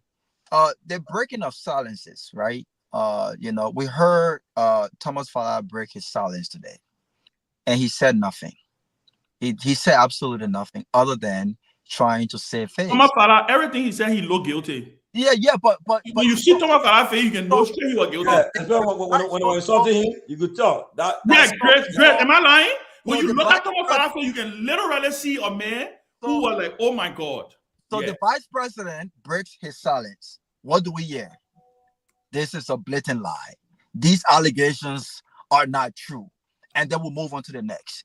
Again, this and I will continue to say this situation that happened. I know Professor was talking about the IMF and what they might do. This is a violation of our own laws being broken by people, men and women, that should be an exemplary of the law, upholding the law. They are blatantly, openly breaking our laws the way that they're doing, with no fear whatsoever. You know why they're doing that? Because they understand that we, the people, I agree.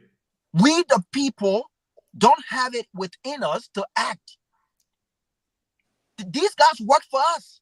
Yeah, but Robert, we don't have it within us to act. So Robert, again, if there's not an independent investigation into this matter, if the government is serious about actually uncovering the truth, what I would like Joseph Boakai to tell us that he will hire an independent firm that will come to the country and thoroughly investigate this and put out the information themselves, not the government. I want to know the truth, but we know that's not going to happen, right? We know that's not going to happen because the power that be cannot tell us that they're not in the know of what happened. Like Ben said, Fonati Kofa is he's the third most powerful person in the country. The magnitude of what happened today cannot happen without the knowing of the executive mansion. It cannot happen without the knowing of the executive mansion. That's why it's important that they break their silence. Yeah, but elements. I keep saying break their silence. What do we expect them to say other than saying, well, we are not in the knowing of this? But Larry, Robert. Listen, because I understand the skepticism here. Yeah. I understand the trust issue here. I am going to tell the Liberian people that I'm opening an independent investigation into this matter, and I want them to come back and report to me within a month or within a few weeks, and I will report to the Liberian people. But I don't expect the government. Robert, I agree, Robert. Robert, 1 second. I got a text, and the person just said, somebody in the speaker's war room just sent me a text. They're monitoring the show, and they've asked me to say this, right? What Robert concerns are valid, and they can rest assured the speaker is on top of in fact, the confirmation here is that the speaker will be speaking when he lands in the country, and he is not holding back. These are the exact words. So Ben, let me just say something. The speaker Let me just say something in that regards, right? I know people want to be sympathetic with the speaker, but the speaker to some extent contributed to this entire corrupt process. Remember, at one point in time, I think Honorable Yeke Koluba alluded to the fact that he kept people in a hotel room where he paid them to vote him into office. It was not based on his agenda, his proposed agenda or idea as to how he would transform. It was. But did anybody come up to accuse the speaker? What do you mean? No. If you guys know, I could do this really good if you want to interrupt. No. I mean, let's be realistic here. I am being realistic. I am being realistic on the fact that he contributed to this entire process. How did he? I just told you the fact that he. What's the proof, though? What's the proof? Did anybody say demonstration? What are the proof that you have? Lofa. The proof that was demonstrated today. You don't have the proof, Lofa. You can't cannot simply claim there aren't proof simply because you feel like at this point in time we're not discussing. Who came on here? What is the proof, though? We saw what we saw today. Do you believe Honorable Yeke Koluba was promised or given $40,000 to support this coup that failed? Do you believe it? But Lofa, what I'm saying is, I believe what I saw today. I believe what I saw today. I believe what I saw today. Okay, so you believe what you saw today, right? Yes. Do you believe the statement Yeke Koluba made that he was given $40,000? He did not provide evidence of that. Okay, but then we shouldn't be talking about that. Then we should not be talking about that. It's the same Yeke Koluba who told us that Fanatic Kofa also made payment to people while they were in the hotel. What are you talking about? Did anybody come up showing, anybody demonstrate out there to say that? They won't give me a chance to talk, but I can talk. But the reality is the same. He is a contributor. He aided and abetted the process of corrupt governance. He contributed to this. That's why I have no sympathy for him. Why it is true that I am upset that these corrupt individuals attempt to corrupt the system, but he as a person, he contributed to this. So I have no sympathy for him. He should not pretend as though he's a victim here. Can I come in now? Man, I don't want to lose my Can I come in now? Robert, you come in. Let me come in here with my point here. Okay. Today, what we saw was very clear. We saw videos of people giving money. We saw photos. Of people's signatures signing for money. It was very, very clear. We saw that the house was interrupted today as well. Was there any proof that people were giving money by a Fanatic Kofa? Was there any demonstration? Was there any video shown? Was there anything else that was shown today to demonstrate that these people were bribed to vote for the speaker? If they're evident, then let the evidence be presented like what we saw today. But we can't come here and make blanket statement and say that this what he did. By he going to a call for an investigation in the house, the very house that he served, he called for the house to be audited. Is that something you call he led to this kind of corruption? He called for them to be investigated. He called that it will be audited so the fact will come up. Then you say how did he contribute by calling for audit? Is that what you're saying? Is that what I said? Was that what I stated here earlier? I spoke on audit, or I said his contribution to having to pay people to buy into his idea. What is the proof of your contribution? Can I say something quickly? Go ahead. Robert, you muted. I don't want. No, can you hear me? I couldn't hear you. Go ahead. Yeah, I don't want to lose my train of thought, Ben. Just 1 second. But Lofa, I'm not going to counter what you said, but I disagree slightly when you say that's why I have no sympathy for him. I want us to bring this conversation back home. And I want the Liberian people to understand that you don't necessarily have to agree with Fanatic Kofa, his position, what he has done, his politics, to frown on what happened today. I don't think this is about Fanatic Kofa, the person. Exactly. That's exactly what I was about to say. But that's what I said. 1 second. I think this is about the threat to our democratic process. And that's what it said. That's what's about it. A law. So if this was Joseph Boakai, I'm not a fan of Joseph Boakai. You would become I don't fancy Joseph Boakai.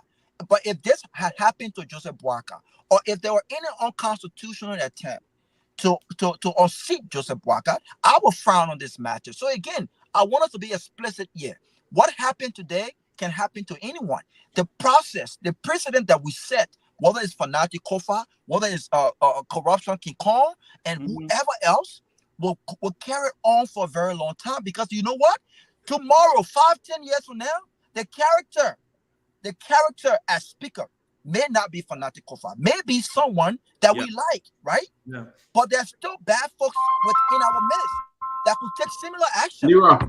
This is not about Fanati Kofa. This is about our country. Peabody, mute yourself.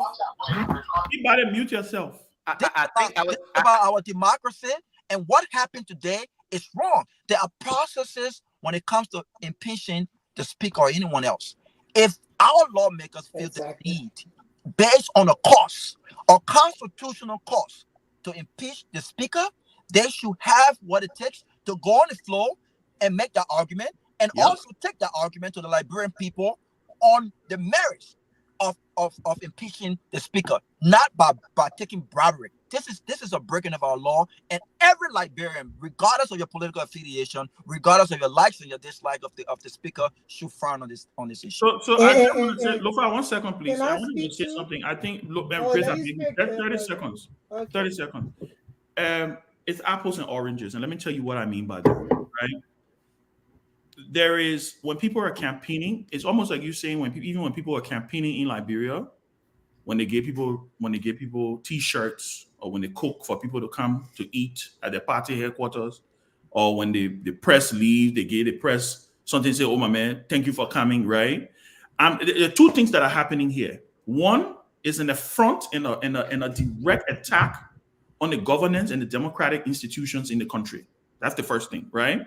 The second thing you are trying to allude to, the fact that you say, "Oh, Yeke said that," obviously it is true. It is a tradition in Liberia when these people are running for these speakers and these elections, they go and they say they're camping, right? They go to these hotels. So it's almost like they have a head count of their votes, right?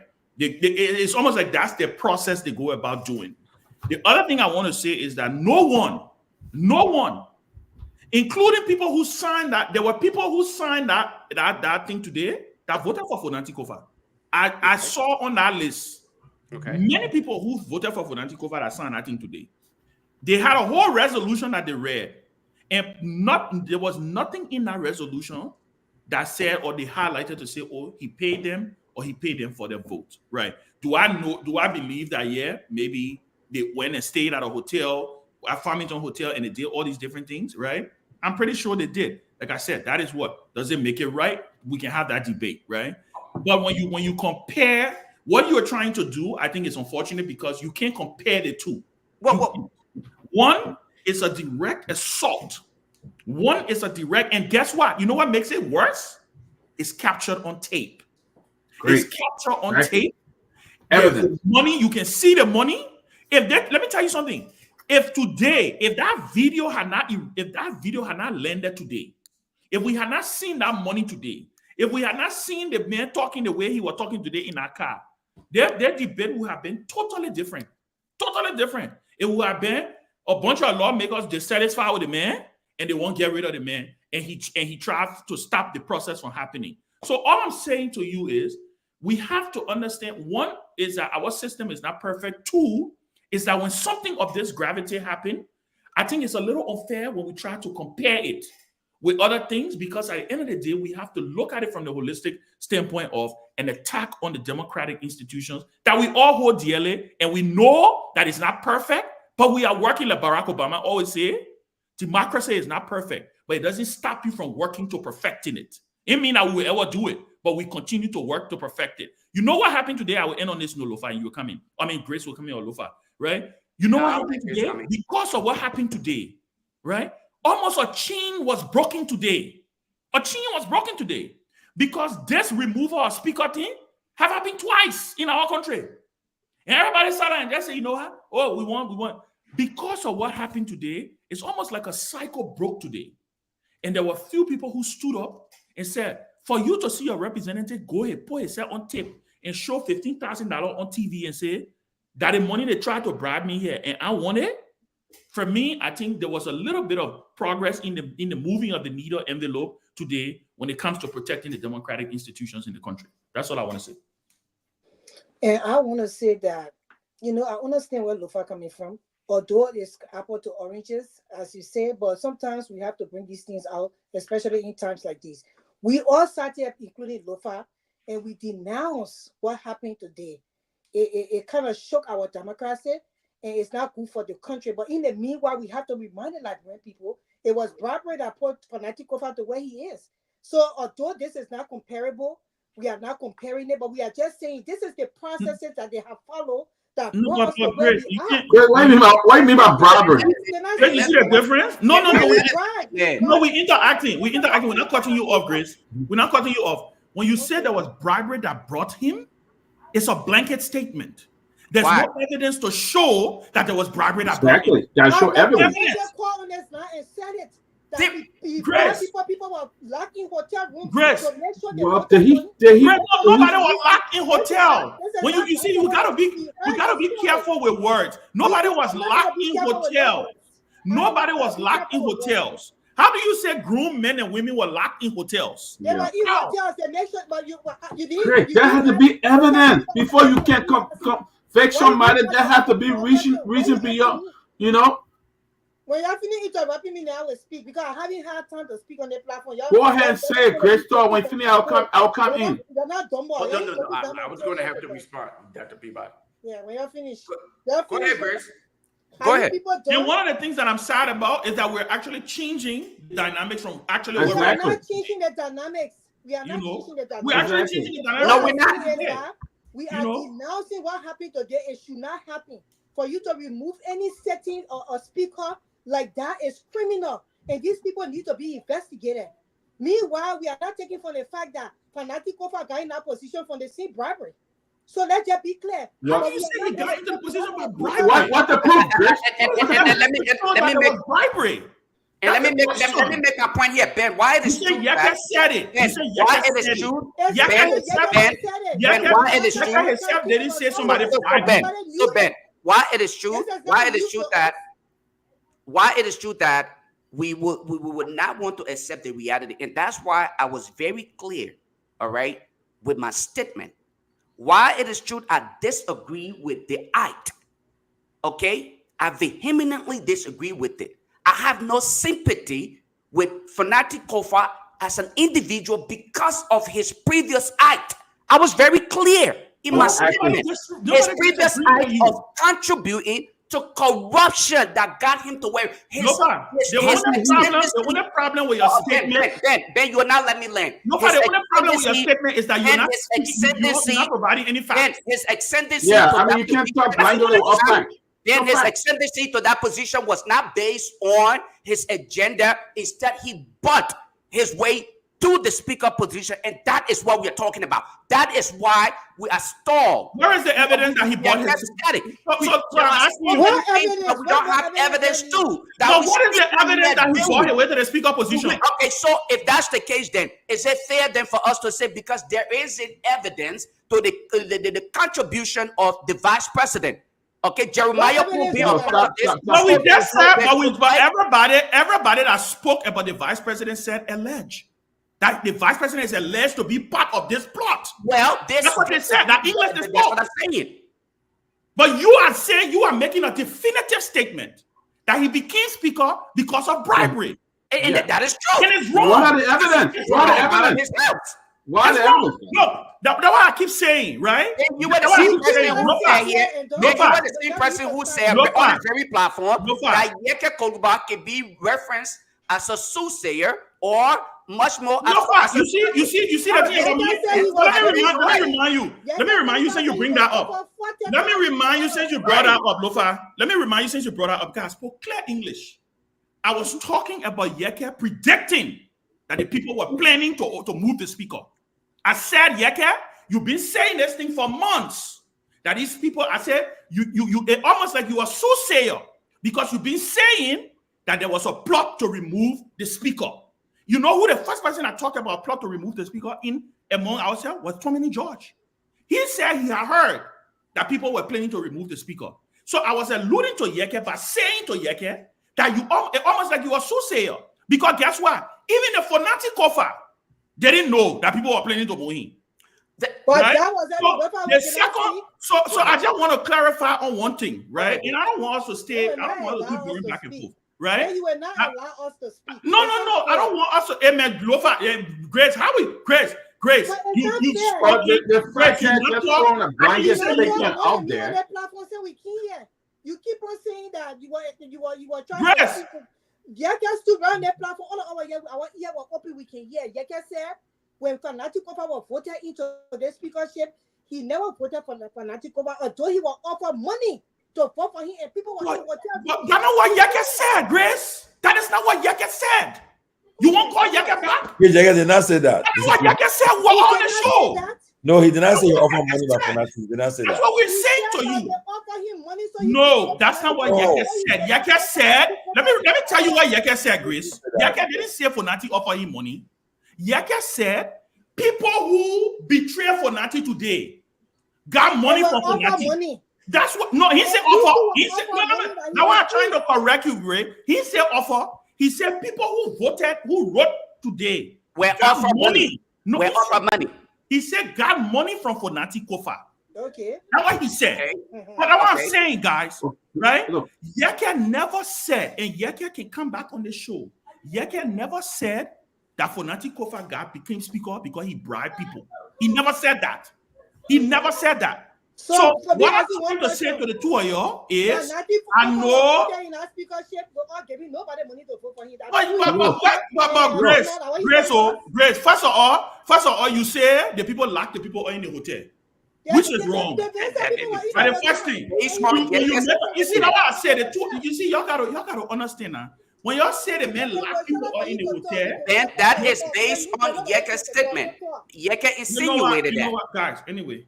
But look, let me lock people all in the hotel. How do you say the man lock people all in the hotel? It means he held people hostage. Let me. People were in the hotel and they were not allowed to leave. Gosh. Doesn't mean he physically locked them. Also not use that as an excuse to block this. But Nancy Kofa was never voted into the house but because of her agenda and her vision. What evidence? Let's give people a chance to talk one at a time. It will be better. One at a time. Great, finish your statement. That's too many coming. You know. Okay, I know people that you're not want me to talk. I understand. You know. I said finish your statement. That's too many coming. Let me finish my statement. Grace can be talking, then she can say nobody want her to talk. And the one thing I can jump on her, she will be talking by the time she to do that, she said nobody want her to talk. If you ask the audience, they will tell you say you have spoken more than me on the platform. Grace, I haven't been on the platform straight. I haven't been on the platform. Everybody on the platform. I haven't been on the platform for a good 30 minutes straight. I haven't. So what I would say is that what happened to Fanatic Kofa today, what happened to the position of the speaker of the house, because we're not putting Fanatic Kofa in anything. We're talking about the chair, the place that he occupied is not supposed to be in that kind of process. For you to remove a setting or a speaker, it has to go through procedures. It has supposed to be done according to the constitution and the laws of Liberia. We agree. What happened today was wrong. We denounced it on this platform. For me, I denounce it. I don't think it should go on that way. But we just saying this is what happened when people are not voted and put in position in the right way. Because the very fanatic Kofa that in the house today, he bribed people to get him there. So let's just be clear. We are not focusing on that right now, but that's what happened. For Liberia to be a change country, these things have to change. People have to be put into power because of their vision and their agenda and what they can alter other than what to convince the Liberian people to put them there. When you get put into places like this, the same people you pay to put you there, they will come after you when you are not carrying on their agendas and stuff. And that's what happened to Liberia today. These people are fighting among themselves because God will not allow them to bring Liberia down any longer. So we will be in the back and we'll be watching what's going on. This is about money. We know money change hands. We know that for me, I will not take Joseph Walker out of the thing that he doesn't know about it.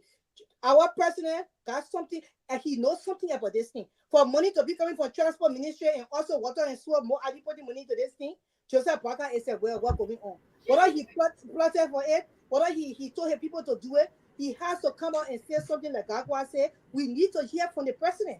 The president needs to come and speak because has to be investigated. We don't want auditors then dying in our country any longer, because if this is about auditing, then the auditing must go on. So we are watching. But we can just sit there and say, oh, you know, and campaign fanatic over here like a Guar, and he's not. Or like he's so clean. He's not clean. They've all been doing this thing. And they caught up with him today. Somebody go ahead. Somebody go ahead. Come in. Then Rob, go ahead. First of all, I know exactly how Fernando got elected. The CDC met, President Weah told them, and the meeting said, look, we want, as a black, our goal to be Fernando speak up for the legislature. Fernando would not bribe his own party to go vote for him. No. So the independent lawmakers too, they're the one who made a difference. They came in and joined it. We are, until I can see where any evidence that Fernando got bribed way to be elected speaker, I will give it no credence. Because first of all, nobody have come up to say, oh, Fernando gave money to vote for him. The very people that signed the resolution against Fernando today was the people that voted for him. If that was the case, even when the guy from the CPP were reading the resolution today, he did not mention nothing about what you guys are saying. He was talking the reason why he gave it, the reason why they want to move Fernando. We should know what was just all cosmetic. But for the reality is that we saw today with evidence, we saw a lawmaker saying he was giving money to remove the speaker. So we cannot say and Fernando brought away the power. There's no evidence to show that. It's not fair to him. I mean, because we are trying to destroy his character by saying he brought his way. No evidence that he brought away. I mean, Yeke spoke clearly. Yeke said he did not vote for Fonati. He said he voted on his own conscience, but he regret voting for the man he voted for. Okay, he said he's a Fonati game, and I'm going to vote for him. Tell me we can rewind the tape. I will go back to the tape. Yeah, great. Let the man talk now. We get you a chance. It's unfair for her to come and say Fonati brought away the power and what happened to him today. No, we have no evidence. It's just blanket accusation will make it against him. On a serious note, if anybody any of you guys can prove Fonati brought away to be speaker, I'll leave closing argument. If you can prove it, I'll say it tonight. Yes. But yes. Okay. Yes, we all here know that. Yeah, we claim to be educated. We know a whole lot. Everybody here, smart people on this panel. We know that in the court, for somebody to be convicted of a crime, there must be a proponents of evidence. You must be able to convince people beyond all reasonable doubt. There must be so what proof the folk have that he was bribing people? What we saw here today, the evidence was very clear. There were recording. There was money that was shown. There was demonstration in the house. So if Fonati Kofa were bribing people to become speaker, why some of the other people did not come up? Why we did not see what we saw here today? So there is no evidence. We just thought somebody can say, "Oh, the man gave me $40,000 to vote for him," but you got no proof. You can't show proof. So even if we sit there and talk, accusing, it would just be a waste of time. But what we saw here, what we saw happening in Liberia today, the evidence was very clear. Everybody was convinced beyond all reasonable doubt. There was a proponent of evidence. If they go to court, people will be found guilty. They will go to jail, and we'll see what will happen. There was no evidence for Peabody. There was no. There were. Great. I gave you a chance to talk. Great. I gave you a chance to talk. Don't interrupt me, Great. I gave you a chance. No. I don't think we. I don't think we should get sentimental and emotional here and being personal here. Let's deal with what happened. We shouldn't bring up things that we got no evidence about. We got no proof to show here. We shouldn't bring it up. If Fonati bribed away, there's no evidence to show that he bribed away. There was nothing to say people went to court to sue him because he bribed away or did certain things. There is no evidence to show that. If you show me one thing from the court that people went to court to sue him because he bribed to become senator, and then the court had to have a case, they have a docket number to show, then I'll say I will believe you. But you got nothing to show here. You got nothing to show here. So the fact is, he did not bribe him. Let's talk about what happened. Let's talk about the abuse of the Constitution. Our lawmakers who are elected to represent the people are going out there accepting money to remove somebody because he wants to order them for money that is stolen.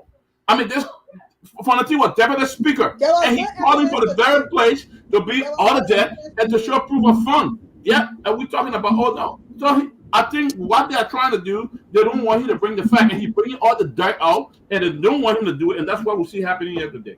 Exactly. There was no evidence today. We did not see. Okay, so the video giving him money on tape and say, you know what, we want to bribe you. We just saw him with the money in hand, and he said somebody getting the money but bribe. We did not see any money exchange in here. There were evidence. The man showed the money. The man brought his evidence up. Stop that, Chris. Stop it. He brought his evidence up. People are receiving the decision now. Where they come from now? They put aside and people that say, I'm part of you. I'm part of you. They put that come and say, yes. Okay. So let me. If I can chime in here, is it fair, or would it be fair if we were to say, because we are yet to hear the name of one person who is to come out publicly, all right, and say, I never affixed my signature to anything. So we should not believe anything that is being told, that people are now distancing themselves from the decision because we don't have evidence. Communication of people that wrote, who signed. I got communication with them already. Okay, so that is personal communication with you. That is not personal. It's public. It's public. It's not because you don't have it, but it's public. So if that is public information, let us realize that going back to the honesty again. I think Grace made a point, and I also want to reiterate one thing we are missing here. No one is in agreement with today's incident. What took place is disgraceful, and nobody is in agreement with it. But we cannot negate the fact that Fanatic Kofa ascendancy to that position was not based on his agenda or idea of transformation. Rather, it was based on financial influence. It was based on financial influence that is considered a part of corruption. You all want to reference it as what's the evidence? But that's the reality, and we cannot. What's the evidence? Provide me something, my brother. Provide me something. Provide me something, Lofa. Let's take some calls. Provide me something, Lofa, if you can. Provide me something. My brother, Lofa. I'm not going to beat you on that because you guys are making a good point. The evidence, the physical evidence that is rarely available when we discuss national issue, especially when it comes to corruption.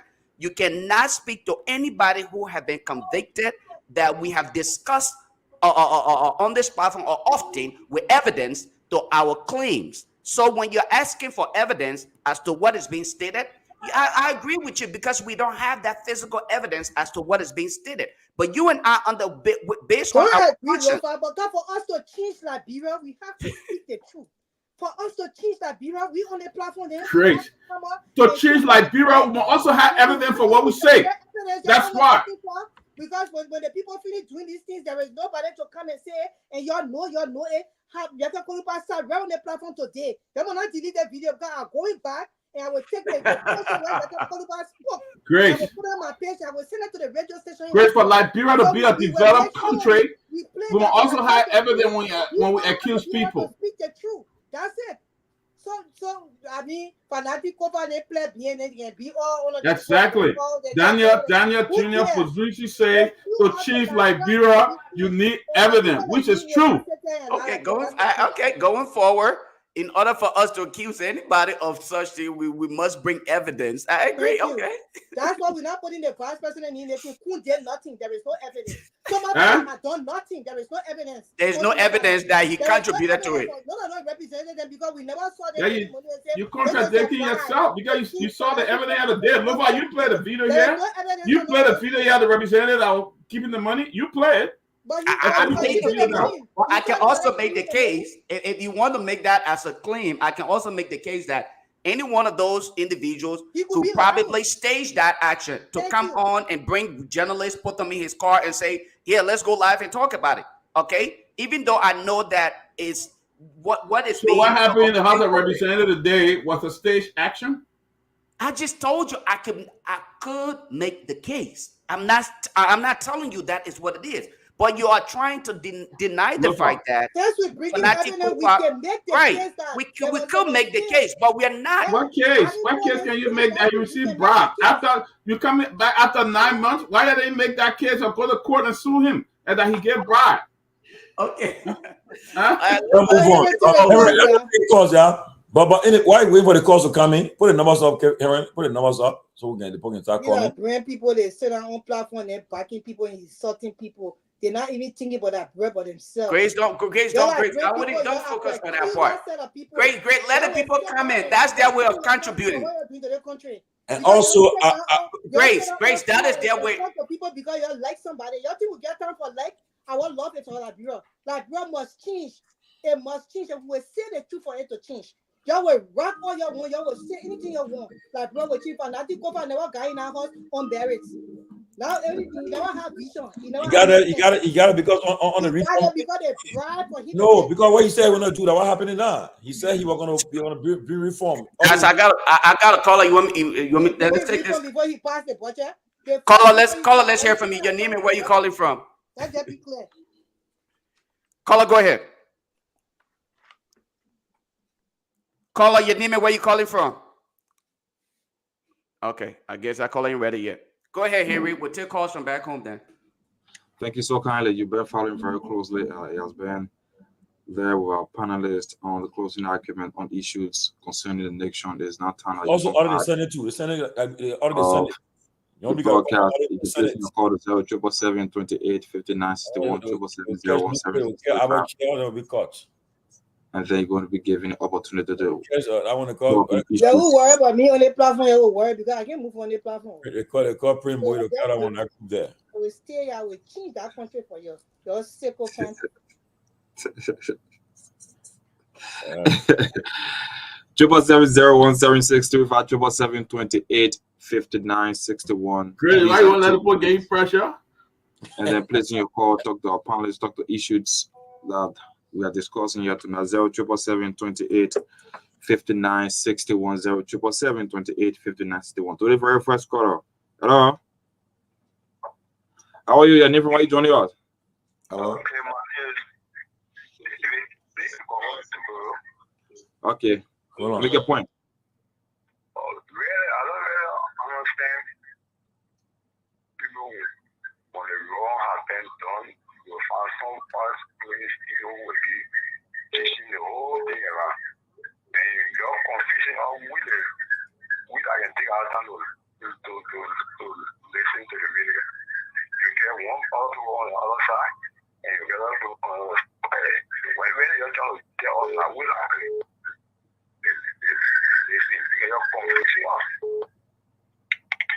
Okay, boss man. That's it. Everybody cannot go the same way. You expect want to talk the same thing. I got a caller now. Go ahead, caller. Hello. Yeah. Good evening. No, hold on, somebody. Then hold on, somebody. Yeah, go ahead. Abraham, hold on. Go ahead, caller. Go ahead. Hello. Yeah, go ahead, caller from Minnesota. Go ahead. Oh, my name is Isaac. I'm calling from Minnesota. Okay. Julius, right? Yeah, go ahead. You getting me? Yeah, you live. Go ahead. You live. Yeah. I get one point for Julius, right? There's something happened yesterday when you having somebody on your when you invite somebody on your platform, you don't and you got your panelists there and the person in your panelists arguing, you don't say, oh, since you're arguing, I will allow two of you to go. You don't do it like that. You will not able to do that thing to Ben or George. You don't do that. You gotta show respect to Pewee too. Yeah, you don't treat the man like that. That's why I called to make my point. Okay, thank you. Okay, Abraham, go ahead. Abraham, you live. Good evening, man. Thank you, bro. Yeah. This is Abraham Conner, man, calling from New Jersey. Listen, man, great show, guys, and thanks for the effort thus far to all of the panelists. I mean, you guys are playing your part. But sometimes the platform, there are certain topics that people need to pull sentiment aside and speak reality.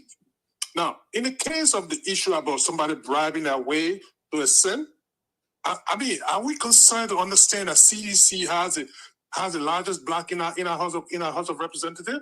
And if so, if the party agree that somebody's going to get elected as Speaker and Deputy Speaker, obviously they don't need to bribe their own members to elect them to the leadership. That's the reason why they got a Deputy Speaker and a Speaker for, because they got the largest block in the House. So, I mean, it's just a common sense that we apply and put the sentiment aside. That's all I wanted to add, man. Well, thanks for the show, man. Thank you. There's somebody calling your phone. You get call. The CDC people are To this caller. so we Hello. remove the speaker. So that what's happening now? Because they said 077 28 59 61 I get call on the line. Go ahead, caller. To this caller. Hello. Tomalin Josh. Yeah, go ahead. Just hold on a little bit. Just hold on a bit. Just hold on. Yeah, go ahead. You live. Go ahead. Yeah, thank you, Tomalin Josh. Thank you for the show. Let me say thanks to you guys. And my name is Boy Solo, and I call you from New York. I want to say this. We need to understand something here, Sis Grace and the rest of Brother Lofa. Lofa, anyway, this is your boy Solo. I've been giving you information when you were not too okran to the Liberian Society. All right. And thank you, Barcelona. Yeah, I listen to you guys. You, Lofa, you and Grace, you understand. When it comes to election in Liberia, people spend money to get a side elected. The speaker, when he put people in hotel, like you guys said, it was not something like he was doing illegally. It was during election time. And none of you here would never go to Liberia to say you will go run campaign and you not spend a dime. Then just pack your bag and come back to America and stay. I'm a very savvy year. I spend my money helping other people. I didn't go run, but I help other people to support them. You understand? So that to bring them to power. And like we also, so I'm a citizen, but I did honor man Solomon George to move him from in our district to 7 because he was not in the interest of the people. So we push people to take him out of there. But you guys need to understand this. It's not what the people is saying. The man is in office. We're not discussing election. Election is over. Whether he spent $1,000, $10,000 that he gave to people to elect him, yeah, that's election time. Why you think the Democrat and the Republican raising heavy money in America here to run their campaign and other stuff? You guys need to understand that. Lastly, to Sister Grace, you need to rather do something. I don't know whether when you were coming or you used to elect President Weah that he didn't accept you, that you're so angry with him.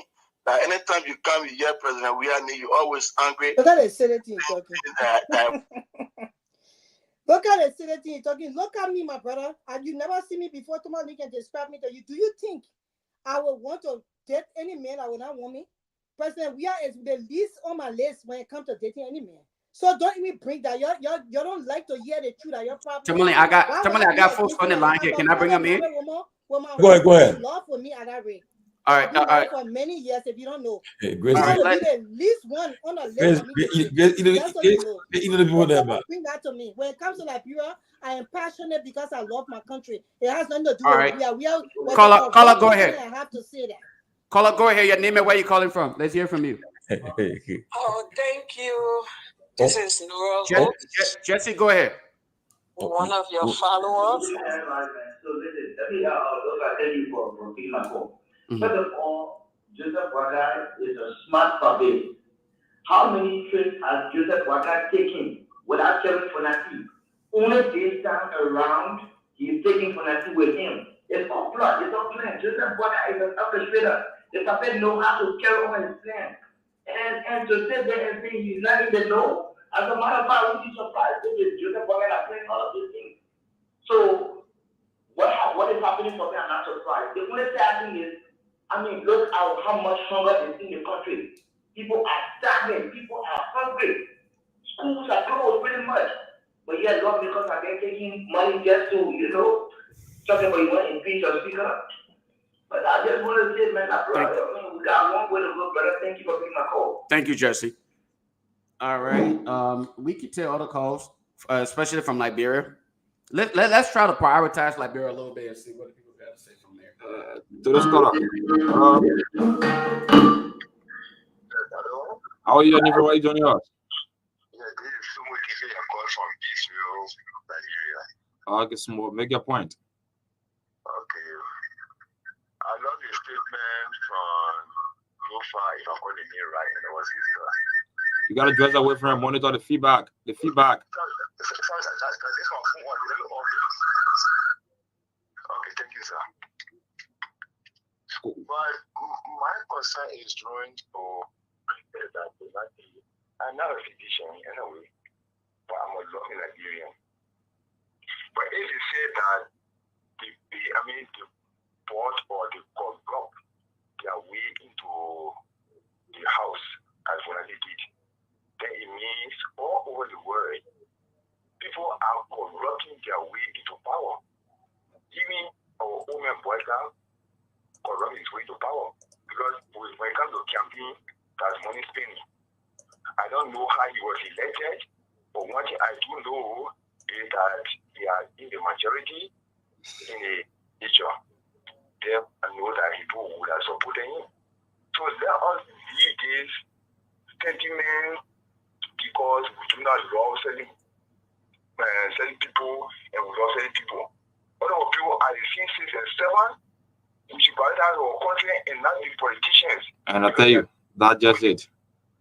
777-28-59-61 077-28-59-61. To this caller. Hello? No, I will not keep you on the line. If you call, you got to dress away from monitor the feedback. 077-28-59-61. To this caller. Hello? How are you? Name from where you joining us? To this caller. Hello? Hello, sir. How are you? I'm doing okay, and you? Yeah, I'm fine. Your name from where you joining us? This is James F. Freeman, and I call from Grand Bassa County. How's Grand Bassa? Yeah, we are doing fine. We're trying by the grace of God. Okay, go ahead. I want to thank you for the platform tonight. The platform is so unique and interesting. But you know, we all want the country to get better, but not being sentimental. Can I be frank? We are talking about laws here.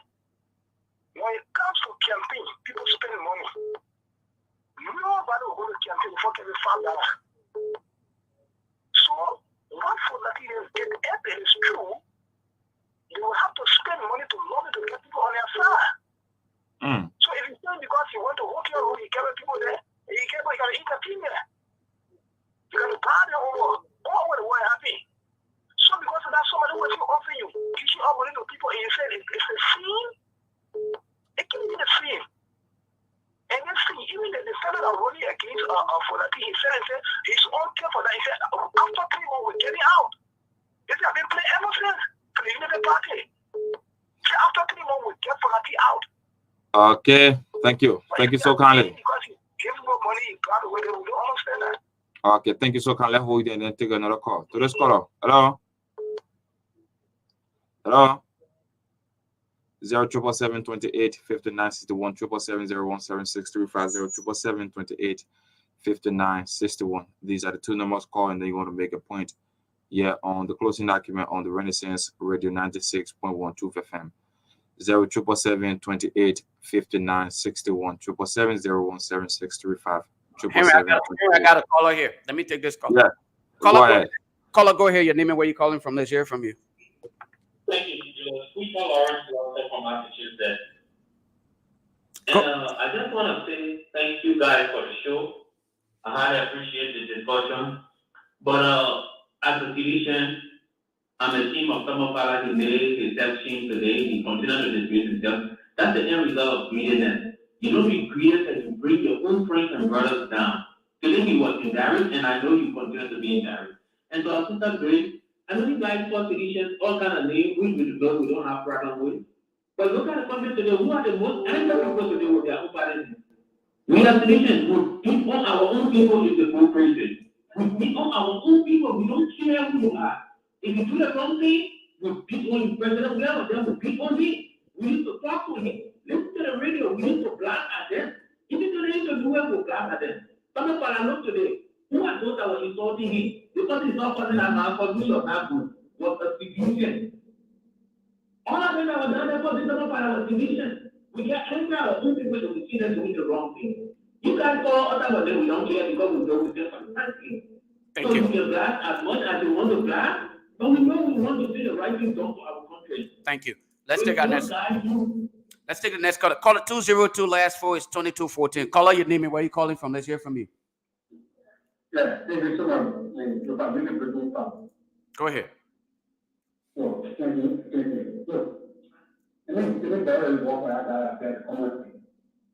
discussion is common sense. And you put that will wait to the next person to be in speaker. Listen, we don't have to look at the case like you wrong, in that way, or we don't engage it. It's an allegation against the men one engage. If you have all good reason to victimize or to get as a speaker, you are right. Or taking money and design what I said, the system of the power. I want something. So if you want to be real, and think you know that you are, I need to say that. You find that you are feeling that, and this real person is the one who is that too. Because something that's going on with this one about like that dropping good, you can feel the threat. Thank you. All right, I think that was the last caller from my end. We'll close the phone lines here, and we'll just focus on Liberia now, unless you guys got calls from here. To this caller, hello. Go ahead, Nora. Oh no. Live, Nora, live.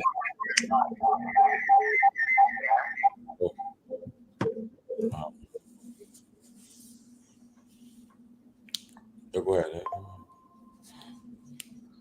770-106-3577-28-59-61. Well, I just got a statement from the head of the CDC Legislative Caucus, Chairman, Senator Nathaniel Fallow McGill.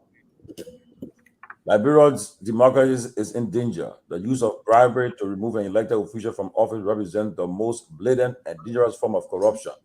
It undermines the very foundation of our democratic principles, where elected leaders should serve based on the will of the people, not on backroom deals or financial coercion. This kind of manipulation not only distorts our political system, but sets a dangerous precedent that could encourage further undemocratic action in the future. Such act must not be allowed or tolerated in our politics. We cannot afford to let corruption in any form become the norm in how leaders are chosen or removed. Therefore, we are calling on the Liberian Anti-Corruption Commission, LACC, to immediately launch a thorough and transparent investigation into these grave allegations, where lawmakers are suspected of receiving bribes to remove the speaker. And those lawmakers responsible must be held accountable to ensure the protection and future of democracy.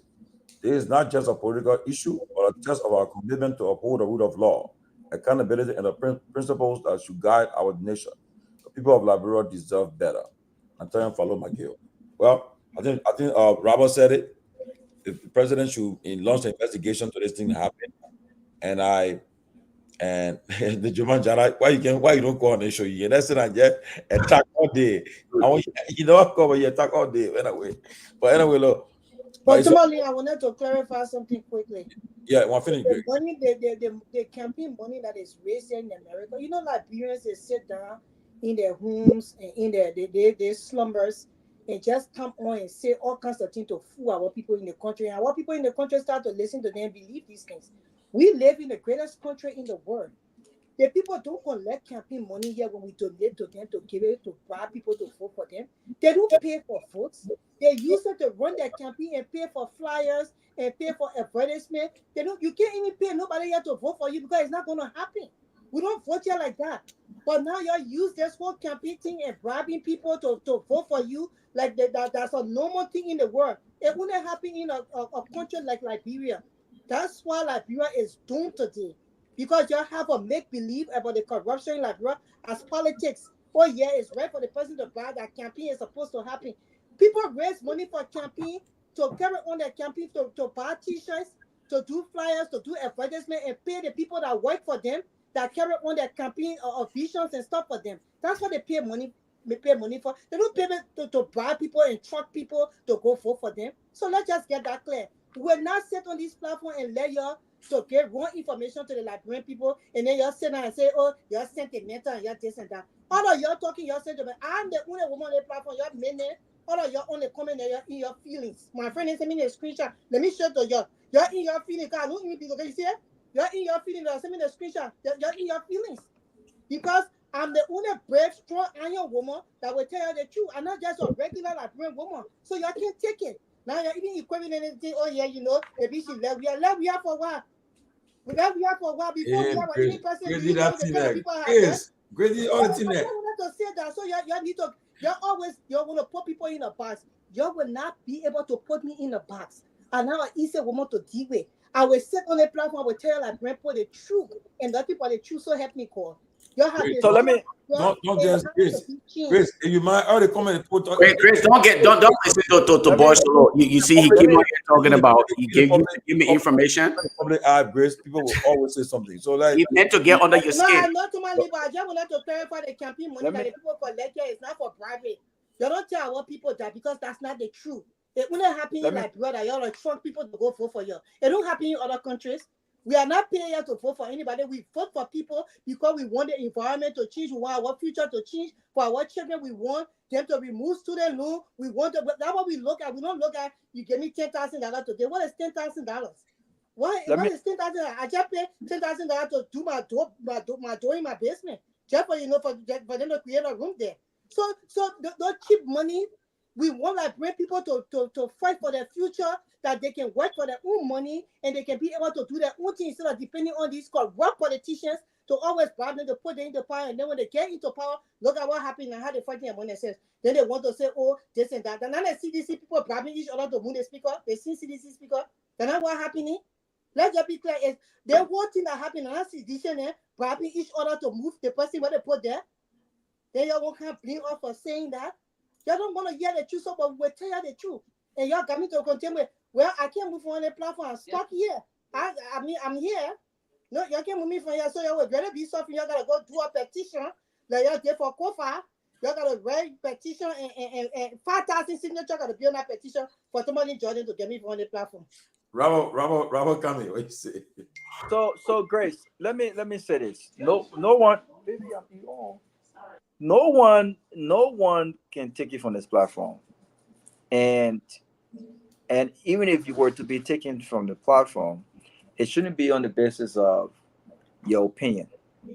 You are well protected here. We may not agree we don't have to agree on everything, but I think that each of us have rights to our opinion. And that's the Liberia that we want. We want a Liberia of diverse political views, and that we can have a dialogue with respect and civilly, right? And so I know that the system is corrupt, right? I know that the system is corrupt. We know that even when it comes to voters, right? When voters have to go to lawmakers to beg them for money, when you have to have money to run serious elections in the country, some people might frown on that, right? And so I won't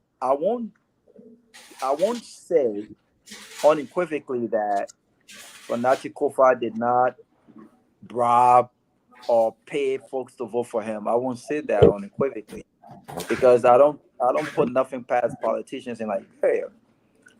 Having said that, though, I think we got to intellectualize this logic, right? When you talk about Fanati Kofa paying folks to vote for him, then your argument may be valid based off of what we see happen today. When you have Fanati Kofa's own partisans being part of the plot to unseat him, it speaks to the fact that these guys are not united. They don't have a united front. Amen. The legislative caucus, are not united. They don't have any principal guardians. When issues come up, be it the budget, they don't discuss as to what needs to be done in the interest of their constituents and in the interest of the country. And I want to be on the record to all of the citizens that are watching. I want to be on the record and say this. I think you should be disappointed in yourselves. The fact of the matter that CDC is the largest opposition party. You look across the country in 9 months and all of what has happened. I have really not heard a strong opposition voice given what we see happening. Don't be mad at me. And I've expressed this privately to people who are part of CDC. This is where Unity Party did so well. These boys had the class reloaded. These boys were strategically on social media, and they did not let George Weah and his administration to rest. On every single opportunity given, they made their case. Whether it was true, whether it was lie, you didn't debunk it. They made their case. Who are those voices making the CDC case with regards to the ineptitude and the lack of leadership we've seen from a man who have been in public service for over 40 years? I think Joseph Boakai and Unity Party have been given a lot of passes here. They've been getting a lot of passes here. And so I say that to say, when you see some of the Unity Party lawmakers, when you see some of these key voices, you have the speaker and the deputy speaker who both comes from the same party. When they're supposed to be consolidating their voices and their effort, their resources on fighting for the Liberian people and making the case that says, you know what, you wanted change, you wanted experience, you wanted sophistication, and nothing to what's out there. This is what you see, right? The opposite. Look out there. Is it just me? Is it just me or Robert is No, being? it's Robert. Yeah, his stuff is kind of glitchy. Robert, you gotta go and come back in. And so you see, Rob, we can't even hear you. You get Yeah, you gotta go back. Now you coming in like Teletubby. Like we can't even hear you.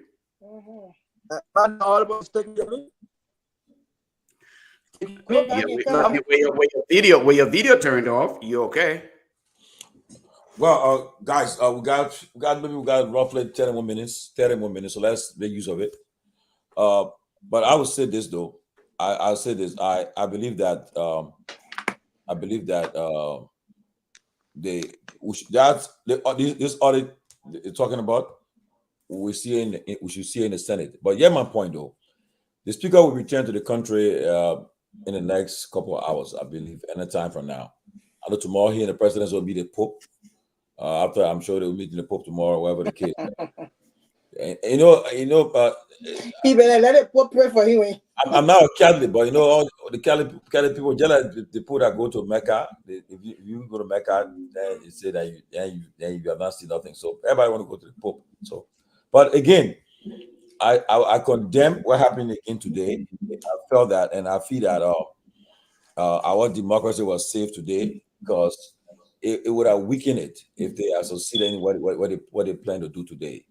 And look, I'm not somebody who I don't do that. On the phone, you record people and to play. I don't do it. But I was on a call today, and one of the guys involved in this plot, he was on the phone talking. The person said, "Listen to the conversation," and he was clear. He said that person.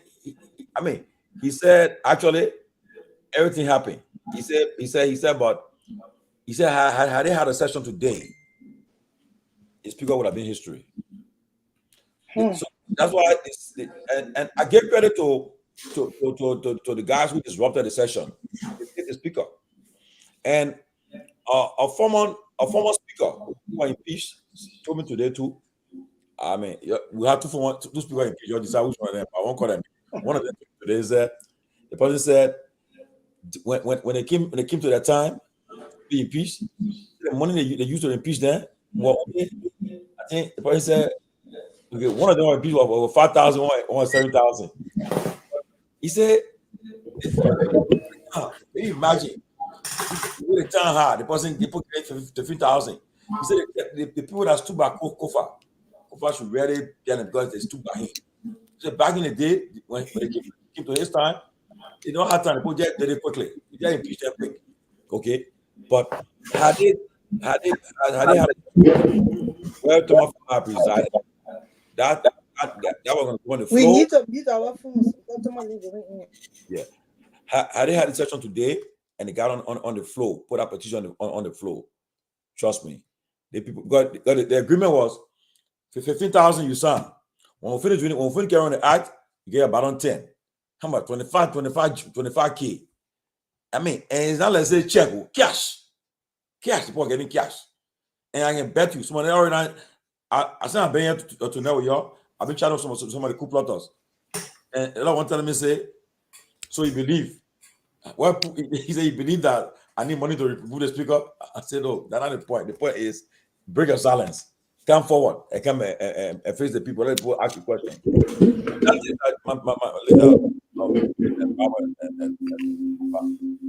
Thank you. Let me finish. Go ahead. It should be investigated. The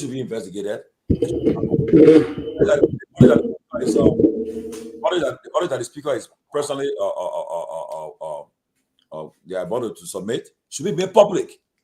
Make public that people see it. See the public.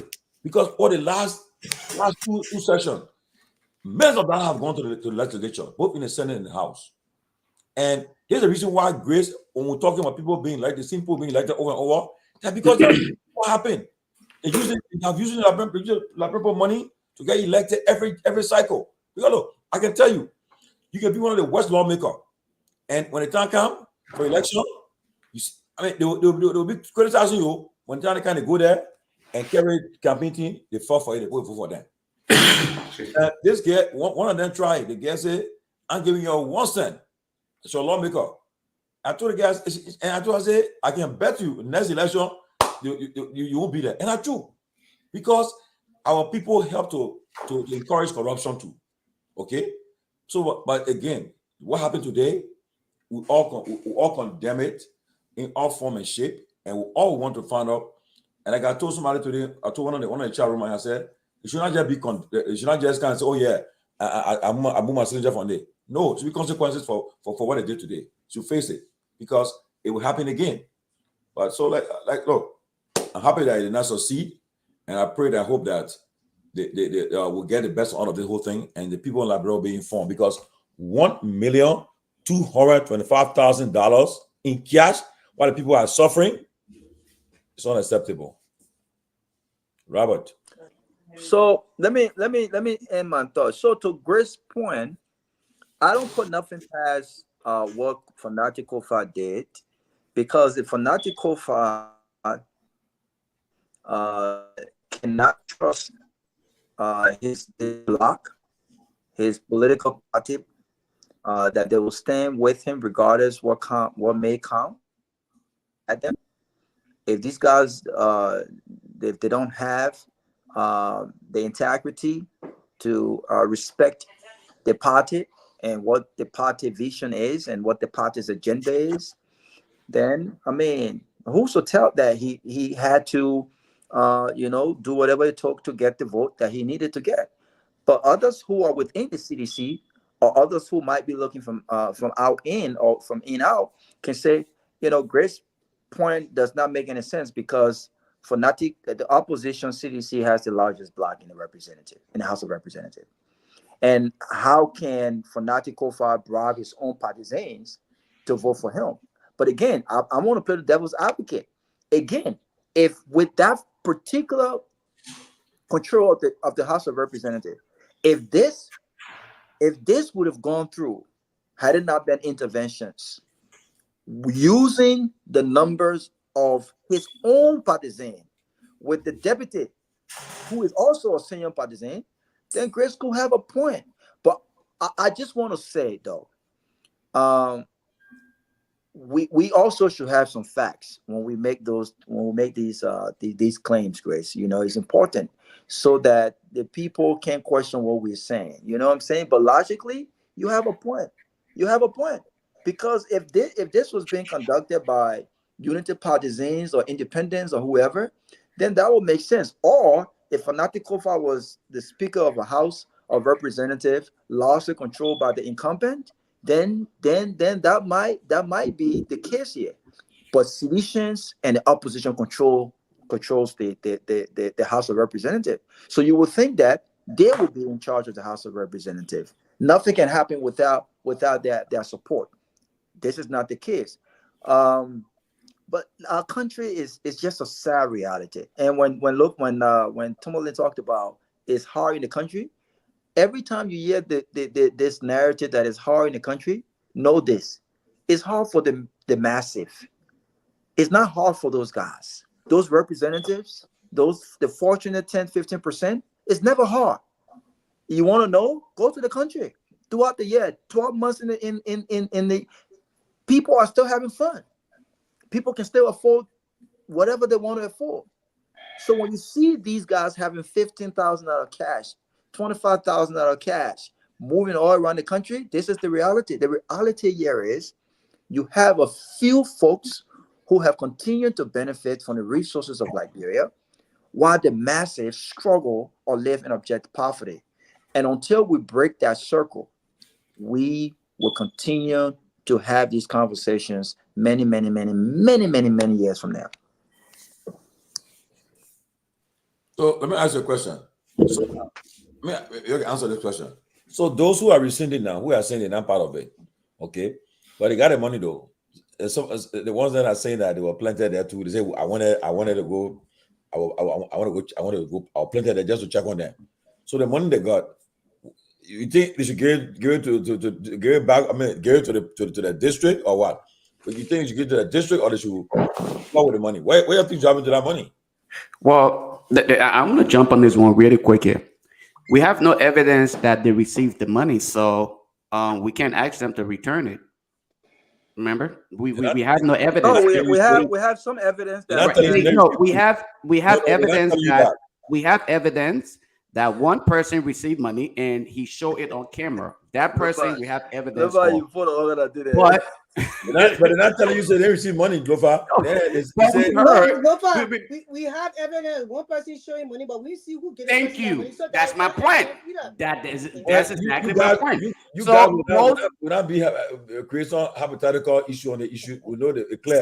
So Tomalin, what I'm trying to say here is the mere fact that we don't have evidence of the funds being hand delivered to those individuals who are now going back. We shouldn't sit here and try to beat on them because we don't have much evidence. Remember, we need evidence to hold people accountable. Unfortunately, it is hearsay. We hear all of these things. And as a matter of fact, if you are to even speak of the fact that we need evidence, remember, some of them are claiming they did not affix their signatures to the document. So how can we actually validate the claim that it is their signatures that is on the document? We might need some level of forensic, information or evidence to help us in the entire process. So should they return the money, we must first of all have evidence that they took the money before we can even proceed into inquiring as to whether they should return the money to the constituents or return the money to anybody else. Until then, I just think that then we'll be fighting a losing battle. Listen. I'm not even going to push back on Lofa's point, right? I'm not going to push back on Lofa's point because I think Lofa is sarcastically basically saying you guys, you knocked down my claim based on evidence. So now why are we even having this conversation when we only saw one person holding $15,000? But I'm more than certain that more than just that individual received money. But to your point, we haven't seen the video of the others. We've seen names, but if the names on that list, if my name was on that list and I know that I did not receive money, or if there was some fabrication with my with my signature being affixed to that sheet, by now I would have had a press conference. I would have had a press conference by now, basically saying I did not receive any money, and I challenge anyone who says that I received money. No one have come out to say, listen, I did not receive any money, right? So sometimes silence, is speaks volume, right? But to Tomalin's point, what will returning the money do? What will returning the money do? Like I said, unless the government comes out, unless Joseph Boakai comes out, and I challenge the president. If the president comes out and says, because I understand the politics at play, and I understand the distrust within the public, I am instituting or I'm calling for an independent investigation on the unconstitutional removal of the third most powerful figure in the country, and I will instruct them to report directly to the Liberian people and uncover the truth. Until that is done, what we're going to hear is all these guys going to break their silence and say, this is unfortunate. I have no idea what happened, but no one will ever tell you where the money came from. For the money to be distributed, I'm not saying who car it was in, because I'm hearing different story now. I'm saying who made the money available. Who took the money and gave it to the person who gave it to Collins and the other guys? Who did that? That's what we want to know. And you and I don't think we'll ever know that. This is a lot of money. This is a lot of money. But yet it's still, the city does not even have 5 good fire trucks. The city of Monrovia don't have 5 decent fire trucks. It takes approximately 45 minutes an hour for a fire truck to arrive. Look at what happened to Ocean Drive recently. I watched 45 minutes for a fire truck to arrive. The fact of the matter is we have our priorities all messed up, and we have leaders who became representative not to make a difference, but to erase themselves because they are not career folks. They are poor people. They have not seen money. They have not lived the kind of lifestyle they can afford right now, the detriment of Liberians. And this is what you have. In other countries, lawmakers are career folks. They made thousands of dollars in the private sector. They own businesses. They are doctors. They are lawyers. And this is the reason why they are strategically put in these different committees. In Liberia, we have a man who does not have a degree questioning the qualification of a man with a degree and experience. In Liberia, we have a man who is on a foreign affairs committee, but has absolutely nothing what foreign policy actually entails. This is the country we find ourselves, but this is a reality that we must not accept. So this is the country we find ourselves because our people consistently is in denial. And the bulk of the people that are in denial, that is seeing people that live in the diaspora have destroyed our country from within the diaspora. Because whatsoever they preach, because they are in a better place or they are in a different world that have rules, regulations, and laws to abide by, when they tell the people what to do, the people do it. They come on these different platforms and they tell the people these things are happening, they're right. The people can bribe for people to vote for them. It's the right thing to do. They compare lobbying and bribing, they compare to be the same thing, but they're so dumb that they can't go look in the dictionary to rather define these 2 different words that they mean something different. So these are some of the things that we look at and we feel sorry for the country. What happened today was very wrong.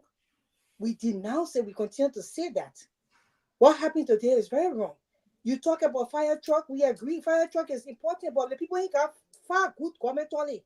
For the people who jam to go and use them, tell the people got to go on the beaches to go and ease themselves when they're in the public and they can't go back home to use the bathroom. So we come here and we sit here because we want a change to come to our country. But until we all can come to the reality and say, you know what, those who got the voice to speak the voice and they can speak out, they should be able to tell these people the right thing and what's supposed to be done for Liberia to be the country that we all looking for Liberia to be. But we cannot come here and say one instance there is no evidence, then the other instance say, oh no, we agree on that. So if we're talking about evidence, we're talking about evidence across the board, and that's what Julius was trying to say here. And it's not that he going tit for tat, but that's just the reality. If we speak the truth, we have to speak the truth all the way for Liberia to become the better place it's supposed to be. For a speaker to be put in the house, he has to lobby his people and ask for the vote and give agenda and vision. But if people use bribery to get in positions, bribery will go on continuously. He did. He lobbied again. Went there. Was seditions that most of the people that signed that paper, they were seditions. They signed that paper, so my argument is valid. They signed that paper and they took bribe. So it's a customary thing.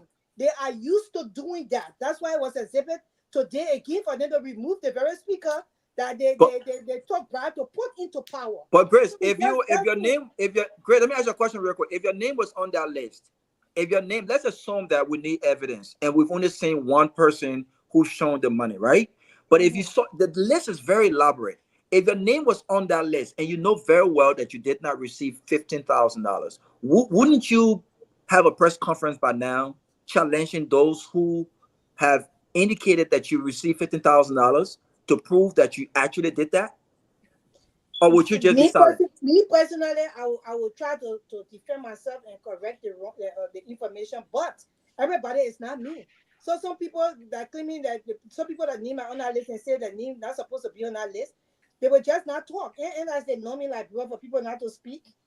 And as it's just they know me like brother, ladies, and some women knew like women I see but not heard. So some of them will not come and say anything. They will just let their need be on that list and say, I need to go, because they know at the end of the day there will be no investigation. People they will say this thing will be in black. Nothing will come out of it.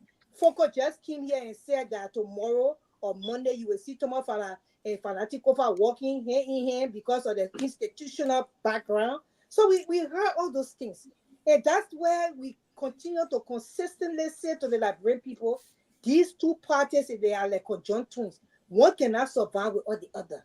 They are stuck to the better one. When they start to fight, they will have to die together. For them to die together, election time Liberian people have to change them totally to a whole new different group of people, because they are not going to do this country no good. Most of our friends and family members are dying in pain, hoping to see Liberia change. They did not get to see it. Are you going to be one of them?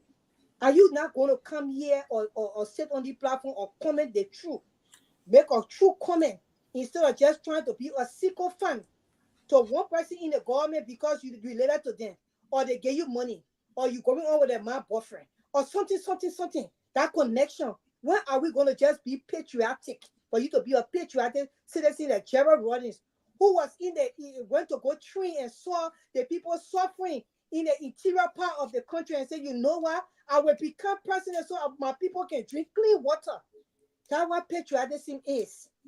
That's what patriotism is. Until you can start speaking the truth of power, you're diaspora Liberians. And that's why I say you are not talking to us on the platform, because we all go back and forth, we have our opinions. But the people in the diaspora, they have destroyed Liberia to the core. The Liberian people in Liberia got a part in it because they voted, but because the confusion every day that these people gave to our people, the wrong information, disinformation to the people. That's what got our country in a place of detriment. And that's the reason why you go into the interior. Some people have not gotten clean water to drink, and the sickness is killing the people because of this common thing. People getting $15,000 and somebody in the interior still drinking clean water. It makes sense in this day and age. What love do you have for country? What love do you have for the people? What love do you have for your brothers and sisters? And that's what we come here to speak. Some of us can decide, that the people can give us money. I heard they said somebody was planning to even bribe me some money. Nobody will record me. Bring the money on. Bring it on. I always say, I got nothing else to say. So let me say this, right? As far as the issue of, the tick for tat, I purposely made that statement because I wanted to shine light on what Robert alluded to, and of course, what Grace spoke of. But here's the reality. What I see here is simple. I see a group of people who don't even believe in Fanatikova's agenda. Because if they believed in his agenda, it would have been very difficult for them to affix their signature to that document. And if they were patriotic enough, they probably would have been a little bit more careful and cognizant of their environment. Look at how people are struggling. For you to simply go and take the money, and then when everything failed, then you want to come back and make us to think that, oh yeah, you did it, you were on reconnaissance or whatever. Nobody believed that nonsense. I don't believe anybody. I think that as long as you affix your signature to that document, you meant the worst for Liberia. Okay, you meant the worst for Liberia, unless it was discussed, like what I listened to Sa said earlier, Safoko and Yeke Koloba. I want to believe they have evidence of people who were actually put in the midst of those guys to say, okay, go and gather evidence for us. But remember, though, we spoke of this thing about people coming to speak up about allegations that are made against them. Remember one time Kehleboe came out with this voucher. He said he was given, I think, $4,000 or something to purchase furniture from the executive. And some of his colleagues who took the money could not come out to deny it. The only evidence we had to that was the evidence from Kehleboe. That was the only evidence we had. The video recording, that was the only evidence. But we were still referencing these individuals who were part of this process as being corrupt, even though Kehleboe came out and said he had evidence to the fact that Prince Toll contributed to this act of corruption. Prince Toll came out and said, I have no idea. Let Yeke bring his evidence or whatever. What happened to that? It died. We must be sincere in this fight against Liberia's transformation. We cannot transform Liberia if we think that we will be partial in our fight for true transformation. We cannot be one-sided. It must be holistic. We must hold everybody accountable. It don't matter who or where you find yourself. I personally think that what happened today, anyone who was involved in it, you should be ashamed of yourself. Your family should be ashamed of you. I think all of them should have to be punished, and not only by just mere talks. I think our international partners should sanction all of them. And in sanction, it should not simply be individual sanction. It should be they and their family. Because when they participate in these corrupt acts, guess who suffer the most? The innocent citizens, because we don't have medication at the JFK. Look at our education system. Poor education. Our young people are not receiving quality education. But a lot of these people who are part of these corruptions, guess what? Their relatives are not in Liberia. They are not being victimized as compared to the young people who are gallivanting in the streets, who have become victims of drugs abuse, something that some of the same people who claim were as the result of President Weah's presidency. Today, you are opportune to fight drugs. You are involved in the same corruption. It's not necessarily having to be taking financial, money. You don't have to take money. Bribery is not necessarily you having to take the funds. There are so many acts of corruption that are taking place in our country. So we must look at it holistically and let us not try to attempt to deviate from the reality that, look, these individuals, the likes of Fanatic Kofa and other people, Alex Steiner, Edwin Melvin Snow, and the list goes on, that these guys are corrupt. And that's the honest to God truth. I'm sorry if I come across as though I'm being emotional, but that is not me being emotional. It's just the reality on ground. People are suffering. And these guys and their family, they're living luxuriously. If their kids are in Liberia, they're going to some of the best institutions for medical attention. They're going to some of the best academic institutions. I think the fight against corruption have to be, we have to do a lot more than what we're doing right now. And those institutions that are responsible for the fight against corruption, they need to tighten the belts a little bit more so that we can start to see results, hopefully start to prosecute people. And that way we can sit here and say, thank you for at least doing this for the sake of all of us. Until then, hey, I don't think we can really go anywhere further than where we are. And what we say again, today the Liberian people, $1.2 million of the money was people tried to give it away to remove a sitting speaker. They tried to bribe the way to remove the speaker, and we stand by it that there was a bribe attempted. They tried to bribe the way to remove the speaker. We have, and the evidence are all there. There are a lot of evidence today that are floating, and they will be using evidence to do the investigation. By Tuesday, they will have a session in the House. The Speaker will preside, and those who are found culpable for the acts today will be held accountable. And as I love that, I seen the LCC getting involved to investigate them so that they will answer questions, and it will bring it to an end. So we're not say and say, oh no. The evidence are there. Those people signed to remove the speaker. We saw it, and it happened before. To Snow, happened to Tyler. We all know the same thing happened. that money was given out and they removed these people. I think for Snow, I think they were he thought I think was 5,000, thought it was 7,000, and then today we see 20. They want expensive 25,000, and it just we continue to talk about it and let the Liberian people take note of it, because I love the front page headline already. I come up to already came up. I love What it. is this? Front page is already. What it says that front page saying, plan to unseat Speaker Kofa backfires as lawmaker admits to accepting US 15,000 bribe. Yeah, good. Democracy on sale. The people are admitting. The people are admitting that they accepted bribe. They are admitting. They are saying it. They're telling they're admitting. And we say no evidence. So what the people saying, we don't believe that. No, I think TCA we can't let we not actually, we just try to. No, but I understand where you're coming from, but at the same time, we're not actually seeing what will happen. Yeah, but for us to just dismiss what happened today and just put it, it's not evidence, but we just trying to distract with other stuff. That's why it's not fair to the people that are watching and listening. Because we are seeing. No, let me come in. Where we are saying, we're not seeing that there. When we make an argument here, that's what this is called, the closing argument. When we make an argument here, we are not seeing to take away anything from the Liberian people or what wrong has happened that should not be investigated. What we are seeing, this is a pipe running water that started a long time ago, and it has ended here. Until Liberian people start bribing their way through everything and think that bribe is the norm of the society, these things will not stop.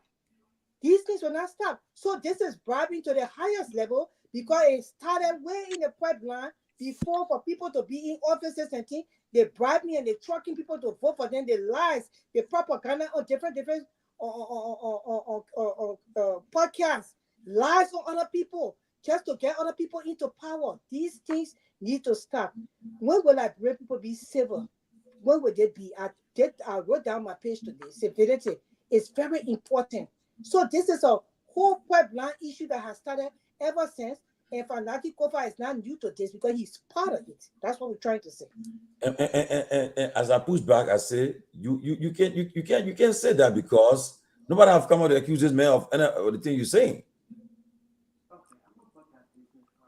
Ready, Tomalin? We can't be going back and forth. Come here, Ben. We can't be going back and forth, brother, man. Let me say this. You know the two, and you know in your buffer. Let me say this. Let me say this again. For me, this is not about Fanati Kofa. This is about the threat to our democratic process and the violation of the Constitution of our country being abused and violated by the very folks who are supposed to be exemplary of the law in our country. And this is troubling. This is troubling.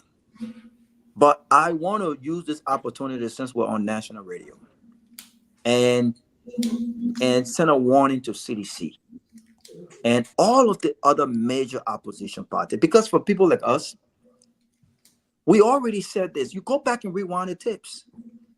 I had no trust in this. I had no trust in this government, and that's why when Grace talked about if they believe in his plan, what plan did Joseph Boakai and Unity Party show that made Liberians to vote for them? You need to ask Jallah that question. Was it a referendum? Was it a referendum against George Weah? This is the reason why I said during the election that this election cannot be simply about replacing one person. It can't.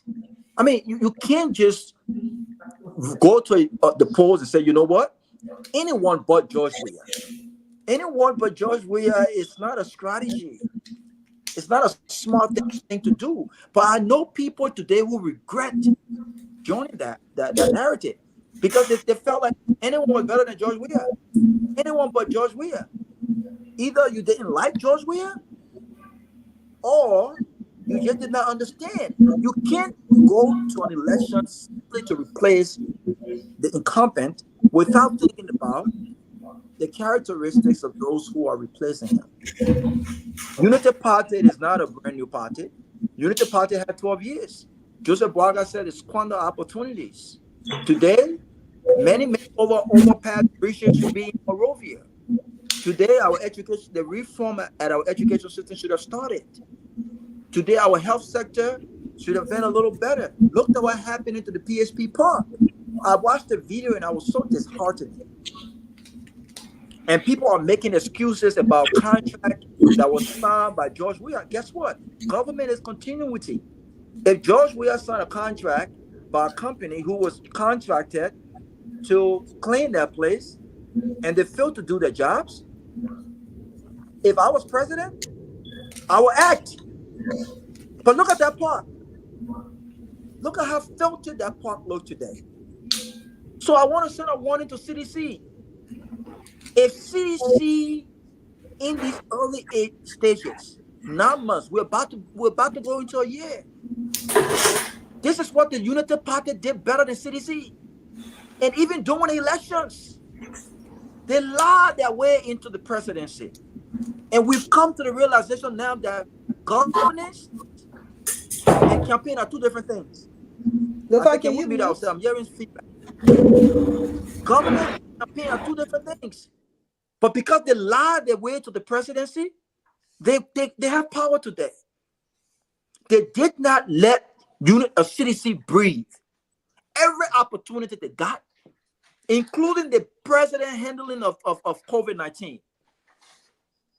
They went on the radio. Why are we giving Unity Party and City and Unity Party this much pass? I don't hear the voices of the opposition on key issues. Why are they not on this platform? Why are they not on the radios? Not just to bash, but to have these serious conversations. Are you going to wait until the elections to start making these cases? This is the time to be talking about these key issues. Like your life depends on it. Right now, it feels like the massive does not have representation at the executive mansion or at the legislature. The massive does not have representation because there are more bad people than good people. So what is CDC going to do about this? What is the opposition going to do about this? We saw the largest protest on June 7th. The largest. We saw that. We saw these boys, class reloaded. These were all campaign strategies, but they had those things. Where are the voices of the opposition, especially CDC? We don't hear these voices. The election is over. Get over it. Get back in tune. You have a job to do. But you are sitting down and allowing these guys to just get away with stuff. Where are the cities? Where are the citizens? Where are the voices? You don't have to come already and speak all these big vocabularies and have subject and verb not agreeing. But speak on these issues. Point them out. Speak on the facts.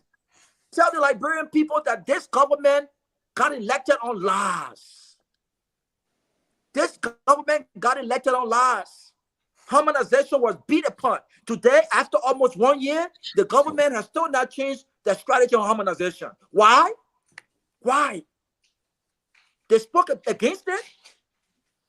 All of the major contracts, all of the contractors for the roads, they spoke against it.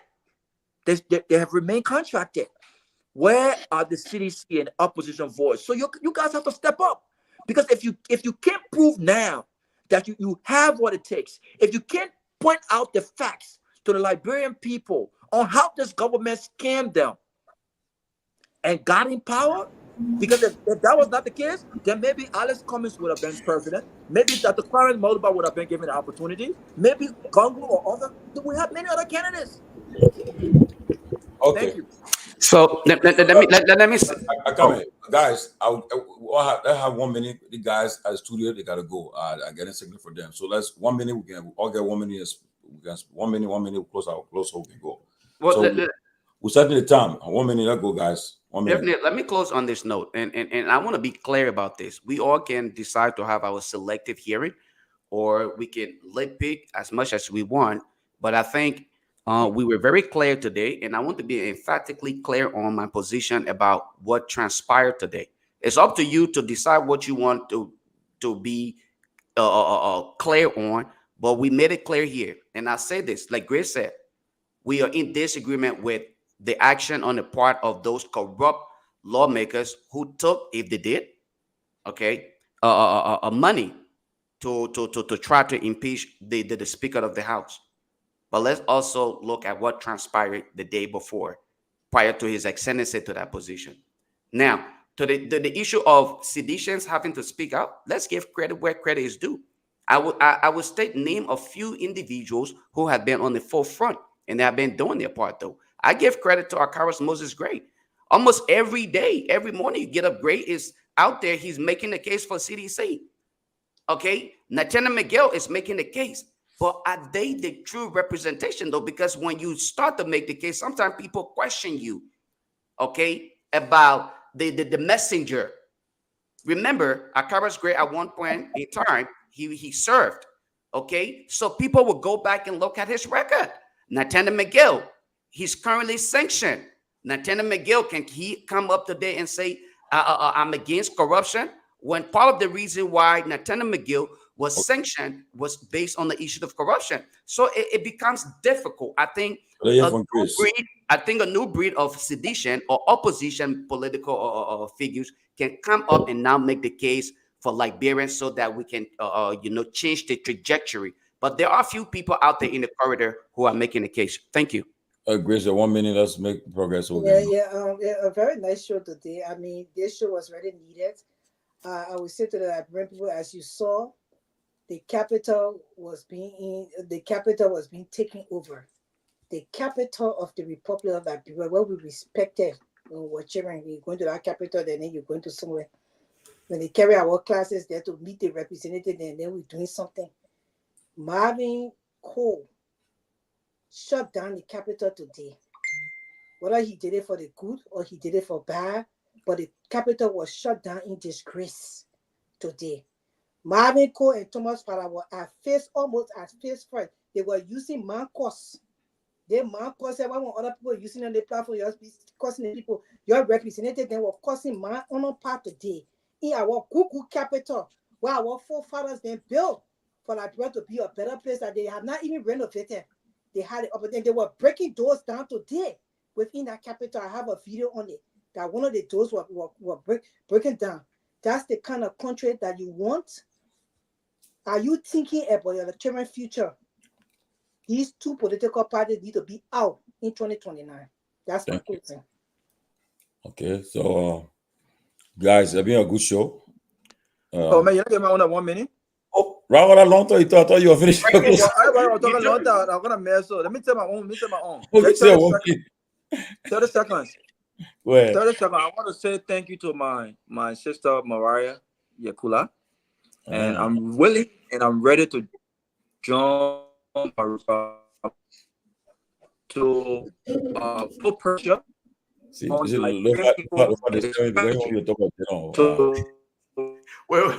remove